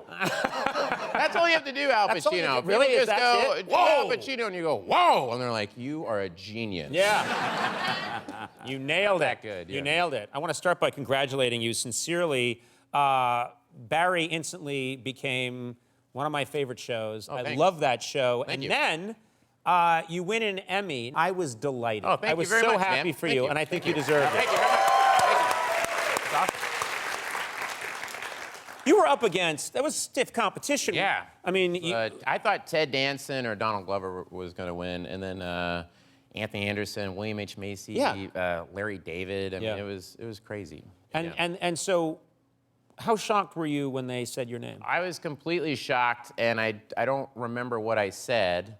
And then I went backstage, and it's kind of like people are at, you're getting interviewed and stuff. And then I just said, can I go to the bathroom? And I went into the stall with my Emmy, and I sat down. I don't like where this is going. No. I sat down on the toilet. I didn't go to the bathroom. That would be a weird story. Yeah. And then I took a shit. End of story. You know who's going to love that? The Emmy committee. Yeah, they're like, yes, yeah. Betty White has very similar. So you're sitting on. You're not. I'm not. I put the stall, the seat down. I just sat there, like decompressing in the in the stall, kind of thinking about what got me to this place. My mind goes to you. Then open the stall and you come out holding an Emmy. That's got to look weird. Yeah, you know what I mean? And you really should hang a little piece of toilet paper on the back of the Emmy. Oh, this is embarrassing. There's toilet paper on the back of the Emmy. Emmy, you idiot. Emmy. I'll teach you, Emmy. No. So what did you do? Okay, when the ceremony's over, how do you come down from a high like that? What's the first? Because that's the kind of thing people want to know. What did you do? You won this Emmy. You didn't expect it. Show's over. I don't like the parties and stuff. I'm always a bit kind of awkward at. So I went to In-N-Out Burger. Oh. Yeah.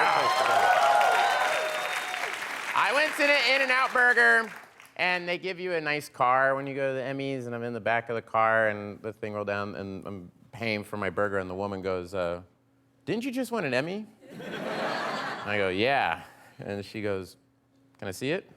And I show her the Emmy. Right. And she goes, "Who else is in there with you?" I'm like, "It's just me." And she goes, "Oh, baby, that's sad."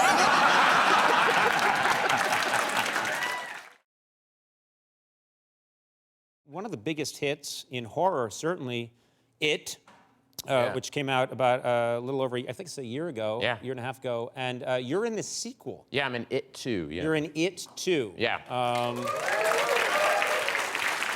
And there's this amazing picture of you with Bill Skarsgård. Yeah. And it's you guys just talking, I think, on the set. Can we see that? And I Yeah. just love... I love how... Man, you're really cracking him up. You're really... No, he's one of the funniest, nicest guys in the world. And when he's playing that character, it is terrifying. Like, he'll be talking to you about, like, we're probably talking about music or movies or whatever, and then the minute they say action, he is so terrifying. And he can do, like, I go, how did they do that thing in the first movie where your eye kind of goes up when Pennywise, I don't know if you guys saw the movie, but when he senses something, he kind of goes like, bah, you know, whatever. And his eye goes, bah, like that. And I go, how is that a digital thing? And he went, oh, you mean this? And then he just did it. I was like, ah! And then he murdered you. And then he murdered me. And Lauren went, you know, when Pennywise.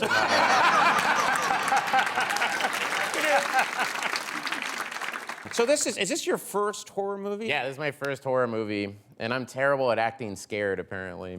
Oh, really? Yeah. Is that a problem? Yeah, because when I'm scared, I think I smile. What do you mean? I get nervous. Yeah. I kind of smile. Like, I'll be coming at you with a knife. Hey! Hey, don't do that, man. No, that's like we would do takes, and the director Andy Machete would come and he's like, Bill, you need to be scared, man. I go, I was terrified. He goes, no, man, you're smiling the whole time, man. What's wrong with you?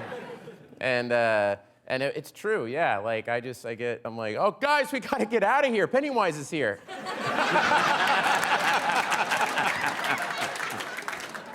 It's the same face you make, like, the ice cream is free. The ice cream's free, and it's like, is that terrifying? It's like, yeah, North Korea has nuclear weapons. I'm like, oh no. Maybe we should get out of here. It's weird, and I smoke a cigarette, and I'm like, let's get out of here. I'm terrified. You are single-handedly ruining it too, aren't you? I am. They're like, guys, we need to get out of here. And I'm like, oh, no, it's It Too. We'll be fine. Don't say it. It's not called It Too. The working title was It's. Yeah. I wish it really was. Wouldn't it be funny if it Why was like, can't it really be that? It Too. It's. It is. It is. That's so dumb. That's the purpose of... Two. Yeah. When's that come out? I don't know, September?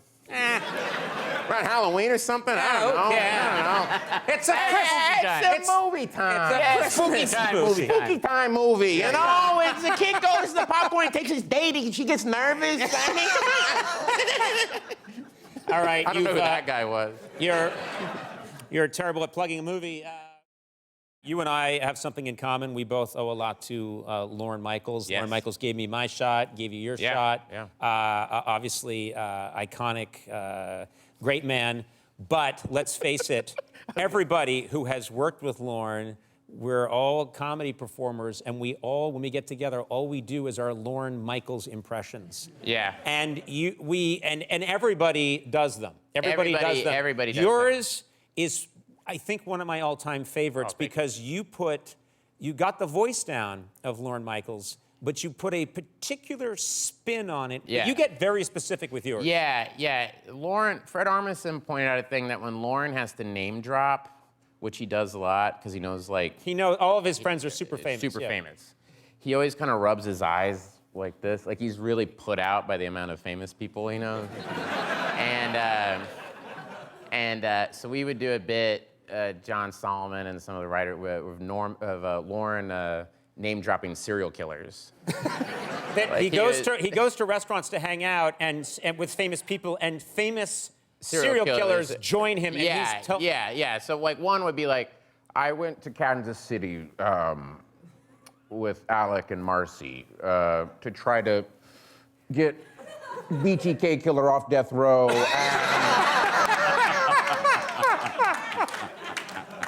They said, here comes BTK. I go, you know, his name's Dennis. He's a human being. And one day, I'd be like, I was at Latanzi with Mick and Jeffrey Dahmer and...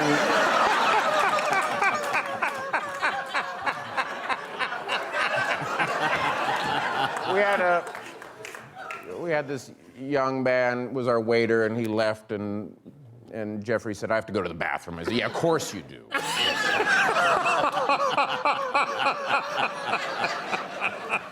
1978, I was living with Paul Simon, and Ted Bundy called me and... Maybe I should go deeper with the serial killer. Yeah. Maybe I should get You darker with the misjudged, serial killers. how dark this crowd is. I know, this is a really up crowd.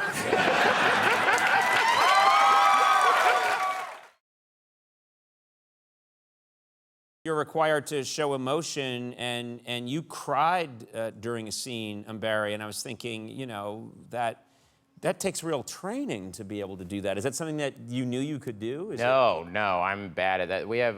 I've worked with other actors. Sarah Goldberger's on the show. She's phenomenal, and she can just, you know, cry and do some amazing thing and then reset and find little amazing intricacies within the performance while she's doing that. I'm like, it's like blowing up a bridge. It's like, get 3 cameras on it. You got 1 shot at this. I cry once every year. Yeah. I got a lot of repressed emotion. No, it's like, yeah, I mean, I can't do it the way that some of these other people do. So it is like a thing where I'm like, all right, here we go, we're ready, and then we'll shoot it. And then I remember we did a scene last year, and I cry on stage, and Alec Berg was like, wow, that was great. He was directing, he goes, that was great. So I need to come in for coverage. I'm like, that's it, dude. No, that's it. I can't do that again. You're also directing episodes, and I'm curious, how do you direct yourself? Is that a difficult thing for you? Yes. Yeah, I'm really bad at directing myself. Well, the one thing I do that a lot of the actors tell me is that because I'm writing it and also acting it, is that I don't realize it, but I'm mouthing along with them when they're talking. So Henry Winkler will be doing a scene, and he says, I'm going like... and he's like, Bill, would you please stop that? And that is Henry in real life. Like, I applaud you, but please stop. And then the other thing is that I will just be in the edit. One time I was in the edit bay, because I don't give myself, I kind of will shoot them, and when we shoot my coverage, when the camera's on me, I kind of just do like a couple of takes. I'm like, all right, yeah, we got it, let's move on. And just because I get nervous or something, and then I'll be in the edit bay, and I'll be like, do I have any other facial expressions? I have 1 facial expression. Do we have any other options on this? And my editor once just like hit play, and the take ended, and then you see me on camera go, all right, cut, and they go, you want another take? And I go, no, I think we got it. And I'm like, I'm a loser. Come on, Bill. As a kid, because I'm trying to imagine you as a kid, you're, you know, like probably really into comedy. I'm guessing. Were you a good student? No. Terrible student. Terrible student. Terrible student. I had long hair, and I had like a beard. I thought I was looking like kind of cool. I looked like Charles Manson. And I was like goofy and kind of, you know, I don't know, just kind of what I am now, just kind of a goofball. But I had terrible grades because I didn't really apply myself. I wasn't interested in any of that stuff. And everybody thought I was on drugs. Everybody. And then, you know, like, I had like this cool English teacher. He was kind of like Donald Sutherland in Animal House, you know, like that guy. Yeah. Like tweed shoes and the tweed suit, and the kind of like, hey man, you know. And these guys were talking to him over in a corner, and he's looking at me, and he was talking. And then I think he wanted to buy drugs from me. And these guys were like, he doesn't do drugs. And the guy yelled out, he goes, Hater, you don't smoke the doobage? Like, no. No, I don't smoke the doobage. He's like, oh, that's too bad, man. You can smoke the doobage and read Howl together. And I'm like, oh, get the hell away from me, man. Gross. You'll get the giggles, Yeah. and then you can't stop. Yeah. And I'm wondering, you're on this big successful show, Barry. It's HBO. Time is money. Yeah. There's a lot of pressure. Do you lose it on Barry as a professional actor now? All the time. Yeah. Oh, so constantly. you haven't conquered that? No, I haven't conquered that at all. If you watch me on Saturday Night Live, you know I laughed pretty much all the time. And then, yeah, if you watch episode 2 this season, Henry Winkler does this thing where he does the Brian Dennehy, it's like this bag thing, and and every time he did it, Henry would go like this. And if you watch, the camera's behind me, my eyes are closed like this because I couldn't look at him because I kept laughing. And Anthony Carrigan, who plays NoHo Hank, he constantly makes me break. That guy makes me laugh so hard. And there was a scene, last week's episode, we were on top of a roof, and he did this very funny thing with this other guy named Troy, where Troy gets shot and he's on the ground. I've shot him, and he's in pain. And then me and Hank are having this argument. And he goes, I want you to train my guys. And I go, I can't. Your guys are great. And he goes, no, my guys are. And Troy is supposed to say, well, if we're you're the king of mountain. Right? Okay. That was funny. We wrote that. Yeah. Yeah, me and Alec were like, well, day's work. Mountain it is, all right. Bring my carriage around. Carriage around, sir. I was like, what? I must kill the mutton for the day. Very hard. Yeah, it's very Age of Innocence. Like, hello. But no. Then Anthony, being a very good actor, to throw off Hank, he said instead of saying my guys, he goes, my guys suck. So therefore, Troy had to say, well, if we suck, then you're the king of suck mountain. Right. Nice save there. Nice improv. Yeah.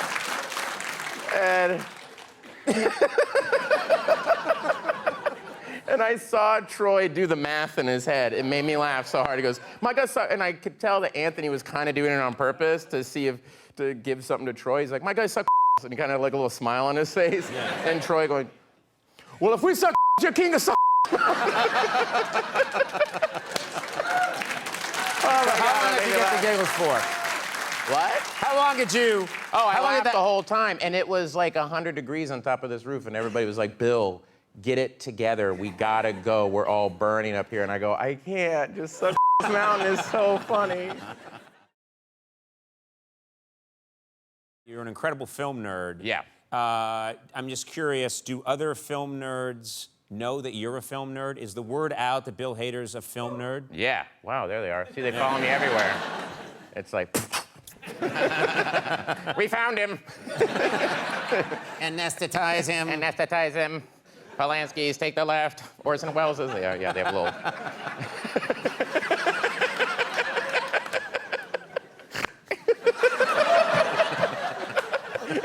Foolishness. No. Just foolishness. Dumbness. Yeah. Yeah, yeah, I am. I had the TCM. I love the Turner Classic Movies, Sure. And they just had their big festival, and I introduced a movie called Mad Love there. It's this great Peter Lorre movie, and afterwards, I went to go to the restroom, and there was a line, and the guy in front of me was said film nerd, but he a lot of times guys, they think that they could just be very honest with me. They can and so the guy immediately was like, I've seen your show, and it's very derivative, don't you think? And I was like, what? Okay. And I'm like, I'm stuck with him, and we're just moving up, and I'm like, both of you are waiting to use a urinal. Yeah, we're both waiting for the urinals, and I'm just like going, okay. And he goes, very derivative. I mean, I see Breaking Bad, I see Get Shorty, I see Grosse Point Blank. I mean, all these other shows that I feel like it's just a pastiche, really. It's not really a thing. And I was like, well, I guess that's your opinion, man, or whatever. And then a urinal opened up, and I go, hey, man, a urinal's opened up. That's you, man. And he goes, oh, no, I've got to take a shit. I'm waiting for the stall. I'm not kidding. Lucky you. I told Alec Berg, the co-creator of Barry, this story, and Alec goes, so you met the most honest man in the world. Because I've been in the position where someone will go, hey, I know I'm waiting for a stall, right? Yeah. But no one says, no, I have to take a shit. So that area will be required. Then he gets in the stall and he's like, it's happening now. It's all happening as I said it would. I feel this shit's very derivative of a shit I took last week. shit, I'm thinking. And that's one of those moments when you do this for that that happens to you and you go, oh, that's a talk show story. So you almost want to tell him, like, I'm going to talk about you on Conan, dickhead. We were working on the late night show, and you started out at SNL, and you were young. Yeah, I was like 27 or You're 20, a young guy, and I worked there for years as a writer, and I remembered the pressure. And I was thinking about it today, to be a performer and be that young, and the pressure of that live show, and the pressure just constantly, week after week after week. How did you learn to cope with that at such a young age? Yeah, I had really bad anxiety when I was on that show. I've talked about, and so I did little things. I tried to do like meditation, TM. I do that. Oh, It you was did real meditation? helpful. Yeah, Okay. that's helpful. The one guy, it was Jeff Bridges. He saw me when I was on the show. I was really nervous, and he told me a story. He said, when I was in Iceman Cometh with Robert Ryan, and every time before every take, he would get nervous. And I said, wow, all these years you still get nervous? And he said, yeah, I'd be really afraid if I wasn't afraid. And I was like, oh, that's interesting. And Jeff Bridges was like, so yeah, that's your buddy, man. Because that anxiety, that's your buddy, man. Put your arm around it and just get out there, man. Yeah, it's good, And I went, oh, okay. So then I saw him on the red carpet of the Golden Globes, and I go, hey, I told, that you telling me that really helped me, and my time on the show really did, just Right. to like, don't fight that, put your arm around it. And he stuff. remembered what you were talking Oh about? yeah, he was like, yeah, Robert Ryan, no way, yeah, man. And then I said, he goes, what, you gonna go out after the thing tonight? And I go, no, I gotta, right after the show ends, I'm going to, I gotta go home because I have a 5 a.m. call in Chatsworth tomorrow. He goes, no, man, stay out, get drunk. That's where the best shit comes from, man. Wait, that goes counter to nerves or your buddy. And I was like, wait, what? Yeah. No, let's get drunk. And I was like, oh, that's what it is. Yeah. No, yeah. I misheard you. I misheard you. I'm a dummy. What are your guilty pleasures? What do you... Oh, I like true crime shows. I like the ID channel. I've talked about this a lot. There's a show called Snapped. Does anybody know Snapped? I've heard it's of on Snapped, Oxygen. yeah. Okay, Yeah. Snapped is rad. It's women who kill their husbands usually. Right. And I love it because there's always a part in every show where the narrator goes, and that's when she snapped. And I love it. And there's two snapped moments that are very hard. One is it opens, this is not funny, it's terrible. People were murdered, but it's hilarious. Yeah. And there's one where it's a guy has a 911 call, and the 911's the emergency, and the guy goes, yeah, no, my wife, she took a shot at me, and but I got the gun away from her, and I'm okay. We're all okay over here, And they go, oh, well, do you have another gun in the house? And he goes, no, I don't think. Oh, yeah, we do. He says this on the tape? Yeah, he's like, oh, yeah, we do. Line goes dead. She shot him. I mean, it's not funny. Yes, That guy it is probably dead, but if you had to have a last moment on Earth, it was comedy gold. He was like, yeah, dude. And then there's another guy. It's super regional, that show. Like if it's like it's like a episode takes place in Chicago, everybody has the thickest Chicago accent. Everyone's like, yeah, my dad was a cap and my mom was a cap. Brother was a cap. But father, mother, grandmother. But there's this guy, and I forget what it was, but there's a guy, his wife was cheating on him, and she was moonlighting as a stripper someplace, and the guy goes, his wife, she worked at a club called Knackers. And he kind of said it like, am I allowed to say this on television? Can I say knackers? Can I say Knackers? It's like, okay, get your bleep out, get the bleep button, get it ready, because I'm about to blow your minds. Here we come, FCC, Knackers. Have you noticed this about true crime shows?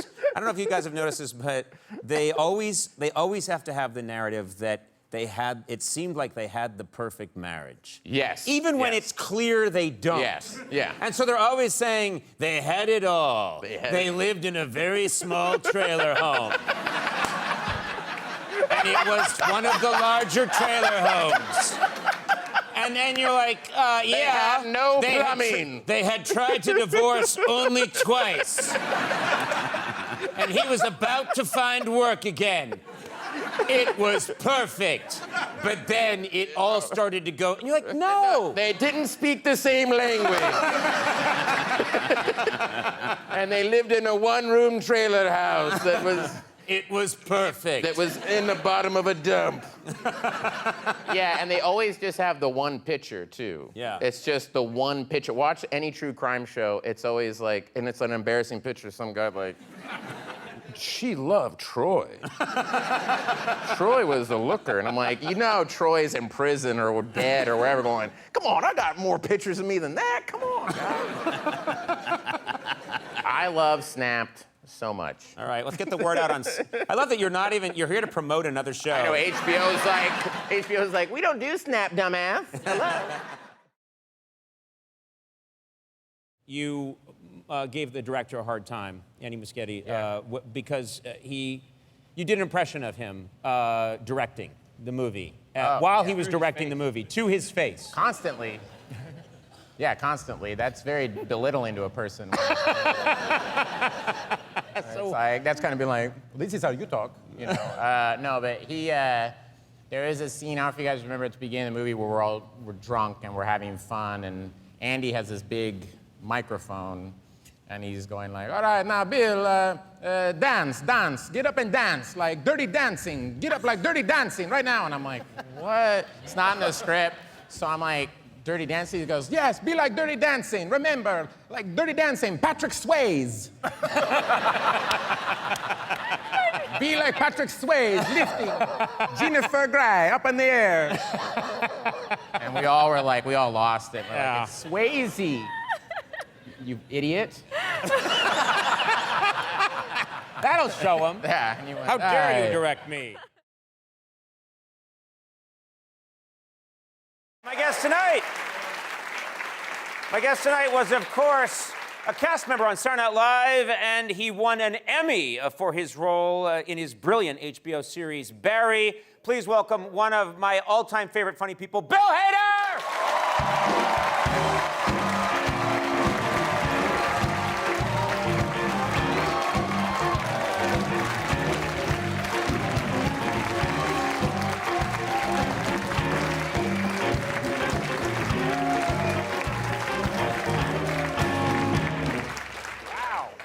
I have to say, I'm going to start out by thanking you from the bottom of my heart, because when we started imagining these last couple of shows, you put it off.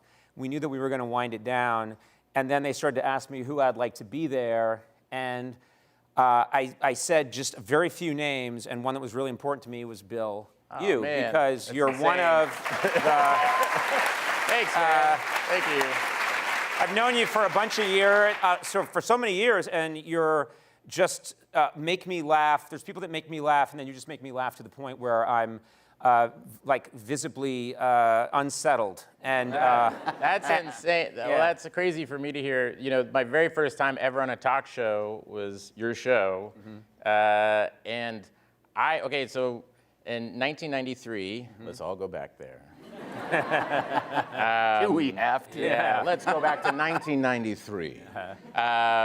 And we had off-campus lunch at my high school, and I would go to my friend Jake Thomas's house, and we would eat macaroni and cheese, and he would tape this new show, Late Night Conan O'Brien, and I would watch it with him, and we would just laugh until we were sick, and it was the first thing in comedy that was mine. It was the first thing that my parents didn't understand.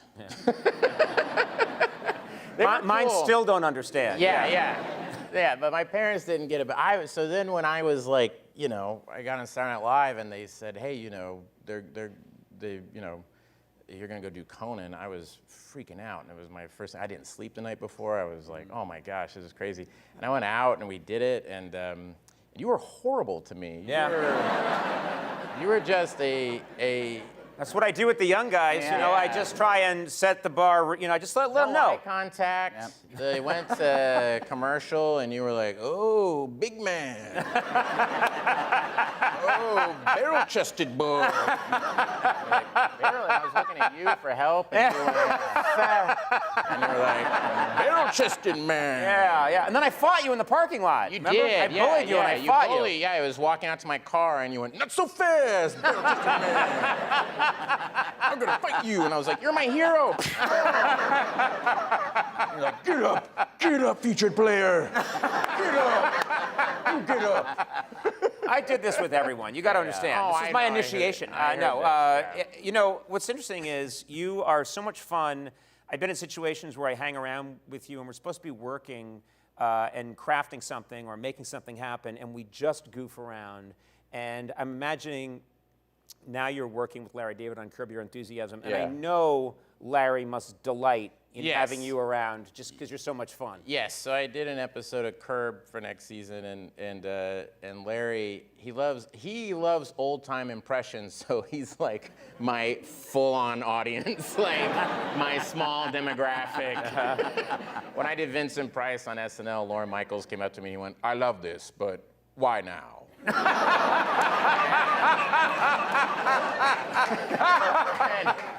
But Larry is just, and if you can make Larry laugh, he's like,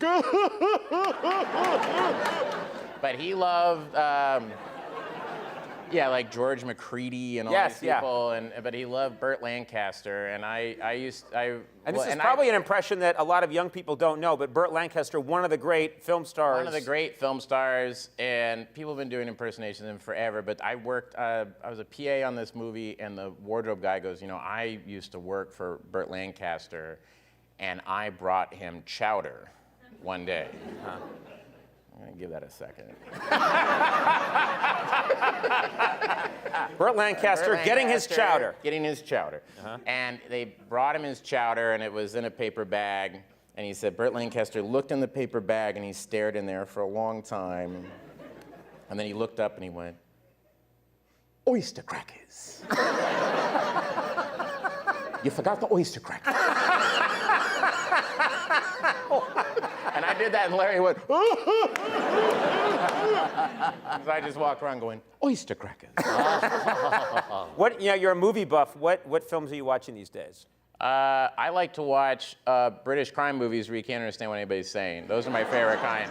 I was watching Sexy Beast the other day. Oh, I love that movie, yeah. Yeah, Sexy Beast is great, but you watch those and it's all like, "All right, we're gonna go down Spain. We're gonna go down to Spain." And I'm like, "All right, they're gonna go down to Spain."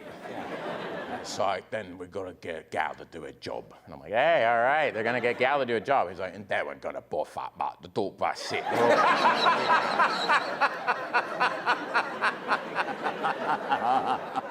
What? And then they're in a restaurant. I'm like, "Oh, they're gonna rob the restaurant." They're like, "All right, well, the calamari." And I'm like, "Oh, they're eating at the restaurant." "Oh, okay. Oh, they're on a plane. Okay, they're gonna hijack the plane now. This is what the story is about." And it's like, "I like this plane." And you're like, "Oh, they're enjoying their flight. Oh, this is crazy." And they're like, but I just sit and watch those for hours. Right. And then the auto commentary is terrible because it's like, "This is the scene where we like that for that."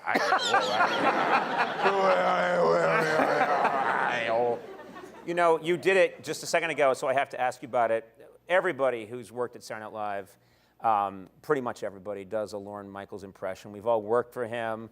Obviously a great man, a huge influence on all of us. But you do, for my money, one of the very best Lorne Michaels impressions, and you do one specific, just like looking at the oyster crackers, looking for oyster crackers as Burt Lancaster. You do one of Lorne when you took a flight with Lorne. Is that right? Yeah. I flew with Lorne from New York to LA after a show. So we did the SNL and we were like, "Good night." And then it was like we had to rush to get on his plane to LA for the Emmys.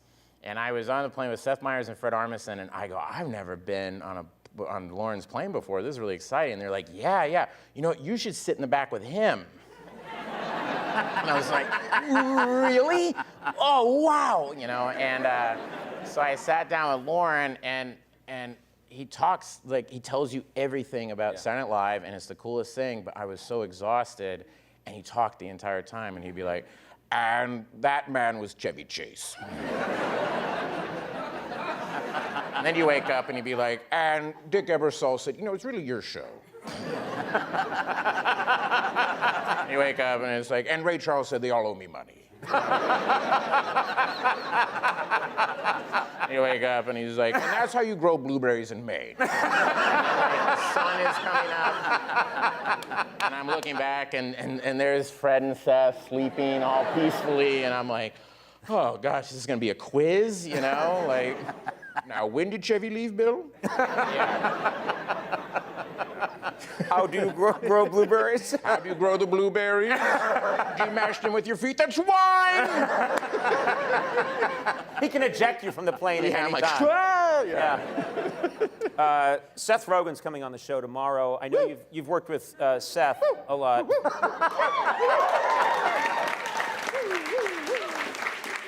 They did it, but they're masked. You couldn't hear it. Yeah.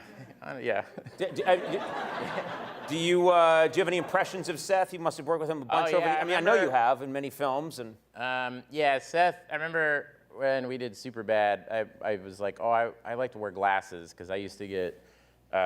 We played cops in that movie, and I was always. We get. What do you call it? Not arrested, but messed with when I was growing up by this cop, and you wore glasses. And when a cop wears glasses, you're just kind of like, okay. I don't know. There's something about a cop in glasses, and I was like, I'd like to wear glasses, and then it becomes a thing where they bring out the glasses, and they're showing me this, whatever. And I tried on so many glasses, and then I go, what should I wear? And they go, well, Seth, what do you think? And he's like, I really don't give a shit. He can literally wear like whatever the he wants. I mean, I don't really care. It makes zero difference to me. It's like, no one cares. So yeah. Now, a lot of movies with Seth were Judd Apatow films. Yeah. And so you just trying to coax a little Judd Apatow out of you. I mean, people know his movies, and Judd gets out there and he does stand-up and stuff, so people are getting to learn his rhythm. Yeah, Judd was always like, I was in Trainwreck and with him, and he would direct. But Judd's thing is you say something to him and he goes, oh, that's funny. Oh, that's funny. That's very funny. He sounds like he's had a cold since he was 2 years old. And he's always like, oh, that's funny. That's funny. I like that. That's good. Yeah, that's good. And then he'll say, like, his answer to everything, he's like, what the interesting thing is, you just want to see how up you are. And Amy Schumer were like, right? Yeah. Like, just like how just totally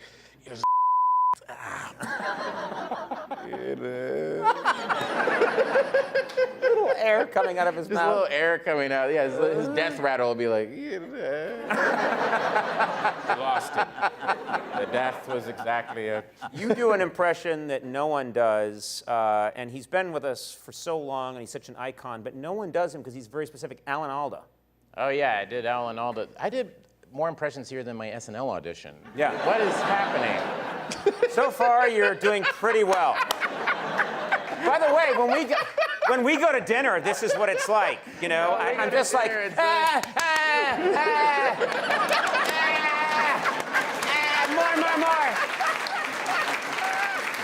Give it to me, please. I want more. Lauren again. Lauren talking about serial killers.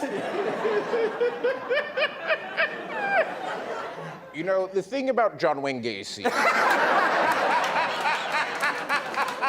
The thing about John Wayne Gacy, always said thank you.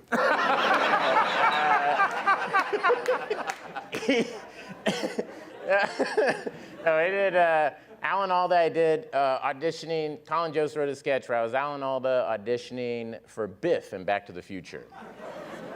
And I was like, hey, why don't you make like a tree and get out of here? I gotta tell you, this is just great. I love this. This is a great movie. Such a great impression. No one does that, by the way. Peter Serafinowicz does a pretty good one, but but I met him once, and he was like, hey, you could do my ADR, and I was like, no. Now, you did something for us once, and it was so great. You don't have to do it. I just loved it. It was one of my favorite things you did, which was an impression of a dying tauntaun. And again, it's not required. I did it. You had me do it. You've had me do that more than once. Who you can like count? It so I'd let you know once, twice. Do people know what tauntauns were in Star Wars? George Lucas is at home like.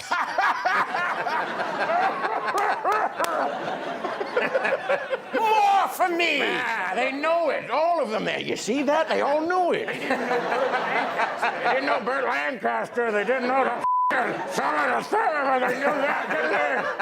Honey, take the cigar out of your mouth.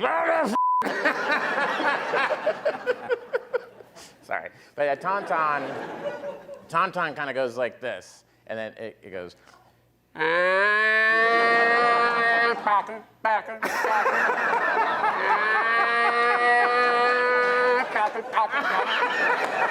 it dies, it goes.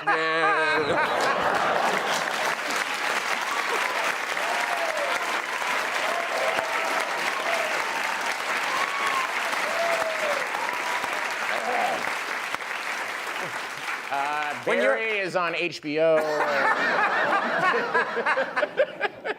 You know, I have to, before you go, I'm just curious about one thing, which is we both have in common working at Saturday Night Live.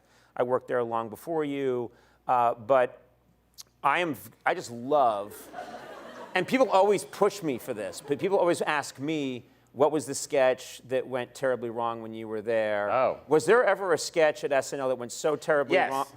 Yes. There is a bunch people of bad don't get sketches. they don't get to see these. So I was, one of the first movies I worked on was a movie called Purple Violets, and it was directed by Ed Burns. Mm-hmm. And he is a very nice guy, but I was listening to him talk all day, and I would go back to the office and I would do Ed Burns, you know. And I would watch his movies, so it'd be like, you know, his movies are all kind of like, you know, the girl I like, you know, instead of a cop, she wants to be a firefighter.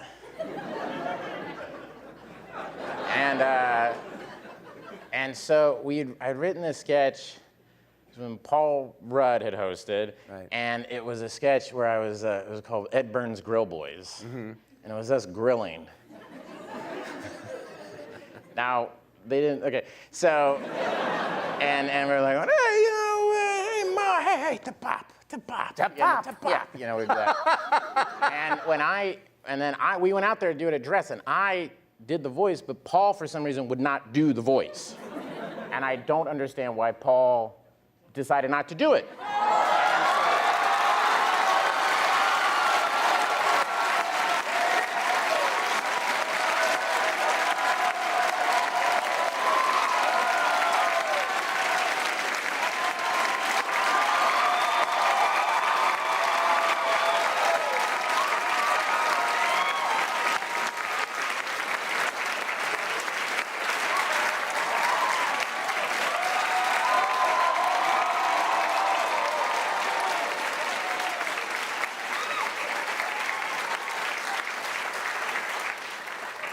How dare you? How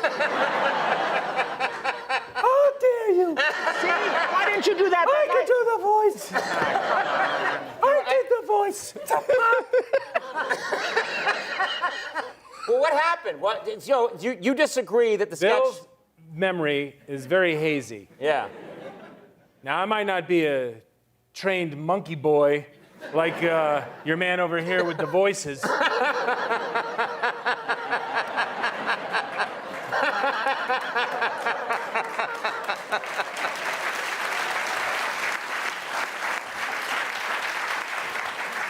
But if I remember correctly, I did do the voice. The reason the sketch didn't work is that it was terrible. We were standing around, both of us, as Ed Burns, just talking about our pop and grilling meat. And it was hilarious. We thought it was funny, I thought it was but funny. it was a construct, it was an idea that just did not fly. Yeah, it didn't work. Yeah, it didn't work. In fact, this is true. Lorne said in his history of the show, It was the worst received sketch That's fantastic. of all time. Yeah. We did it at Dress, and it didn't get not one laugh. Not one. Thankfully, they actually do film the dress rehearsals. They do. If you would like to see the No. sketch. No. Would you like to see that? Are you serious? Yeah. Yes. Oh, shit. Yes, and you will see what I'm talking about. Play the sketch.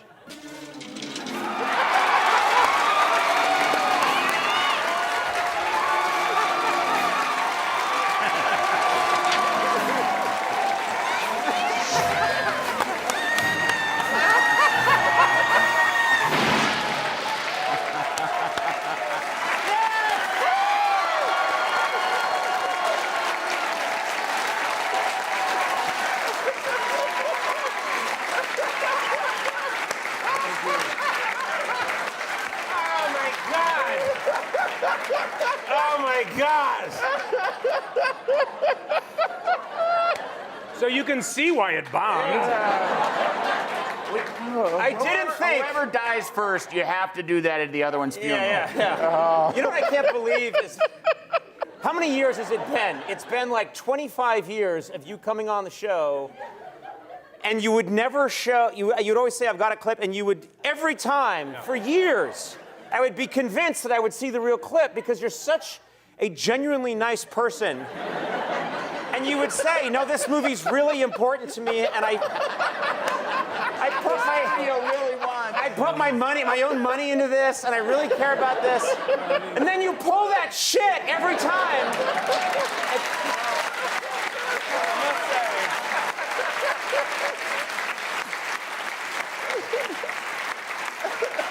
I never really imagined 20 years ago Yeah. that here we would be. Yeah. Well, someone obviously on the internet put together, they didn't even do all of them. No. But you can see, I mean, you don't age, but you see me go from like a, here's Paul Rudd, to like, just this rotting pumpkin head. And you see it happen over a period of years, and it's absolutely stunning. Well- It's this crazy performance art that lasts forever. I just remember the very first time thinking, it's so artificial to come on and sell your wares and show a clip from your movie. And what if I just show a clip from another movie? Right. We've never talked about this really, but I thought, what if I show a clip from this movie that I saw a long time ago? That is just really strange. And there's one scene in particular, but I was kind of waffling because there is another movie that I was obsessed with at the time that was equally like, who was this made for? Yeah. Called Baby Geniuses. Baby Geniuses. Does anyone know Baby? Oh, okay. Bob Clark. Yeah. Right. That's right. So there was actually a contender. There was a contender. There was this idea. There was this scene. I remember a baby. They're breeding these super babies or something, and one of them escapes, and these, I don't know, like 7 or 8 grown men chase after him, and then the baby jumps out and just beats the shit out of all of these grown-ups. And there's this kind of demonic laugh that just keeps recycling over and over again, and it's clearly a little person just beating up these. But it was so bizarre, and I'd always the whole time. Did you almost go with that then? I almost did. I never did. I never showed. Obviously, I just stuck with this, but I always was thinking about this clip, and I thought seeing it is your last week. Congratulations, by the way. Thank you.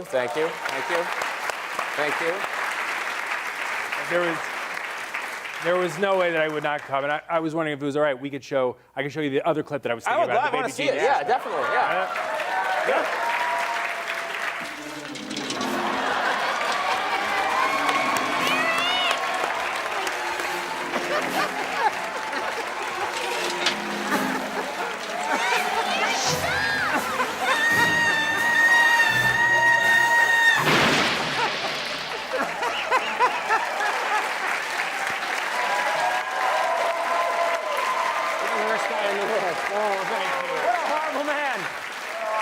Love you, pal. Bill Hader! Look for Barry, season 3. Bill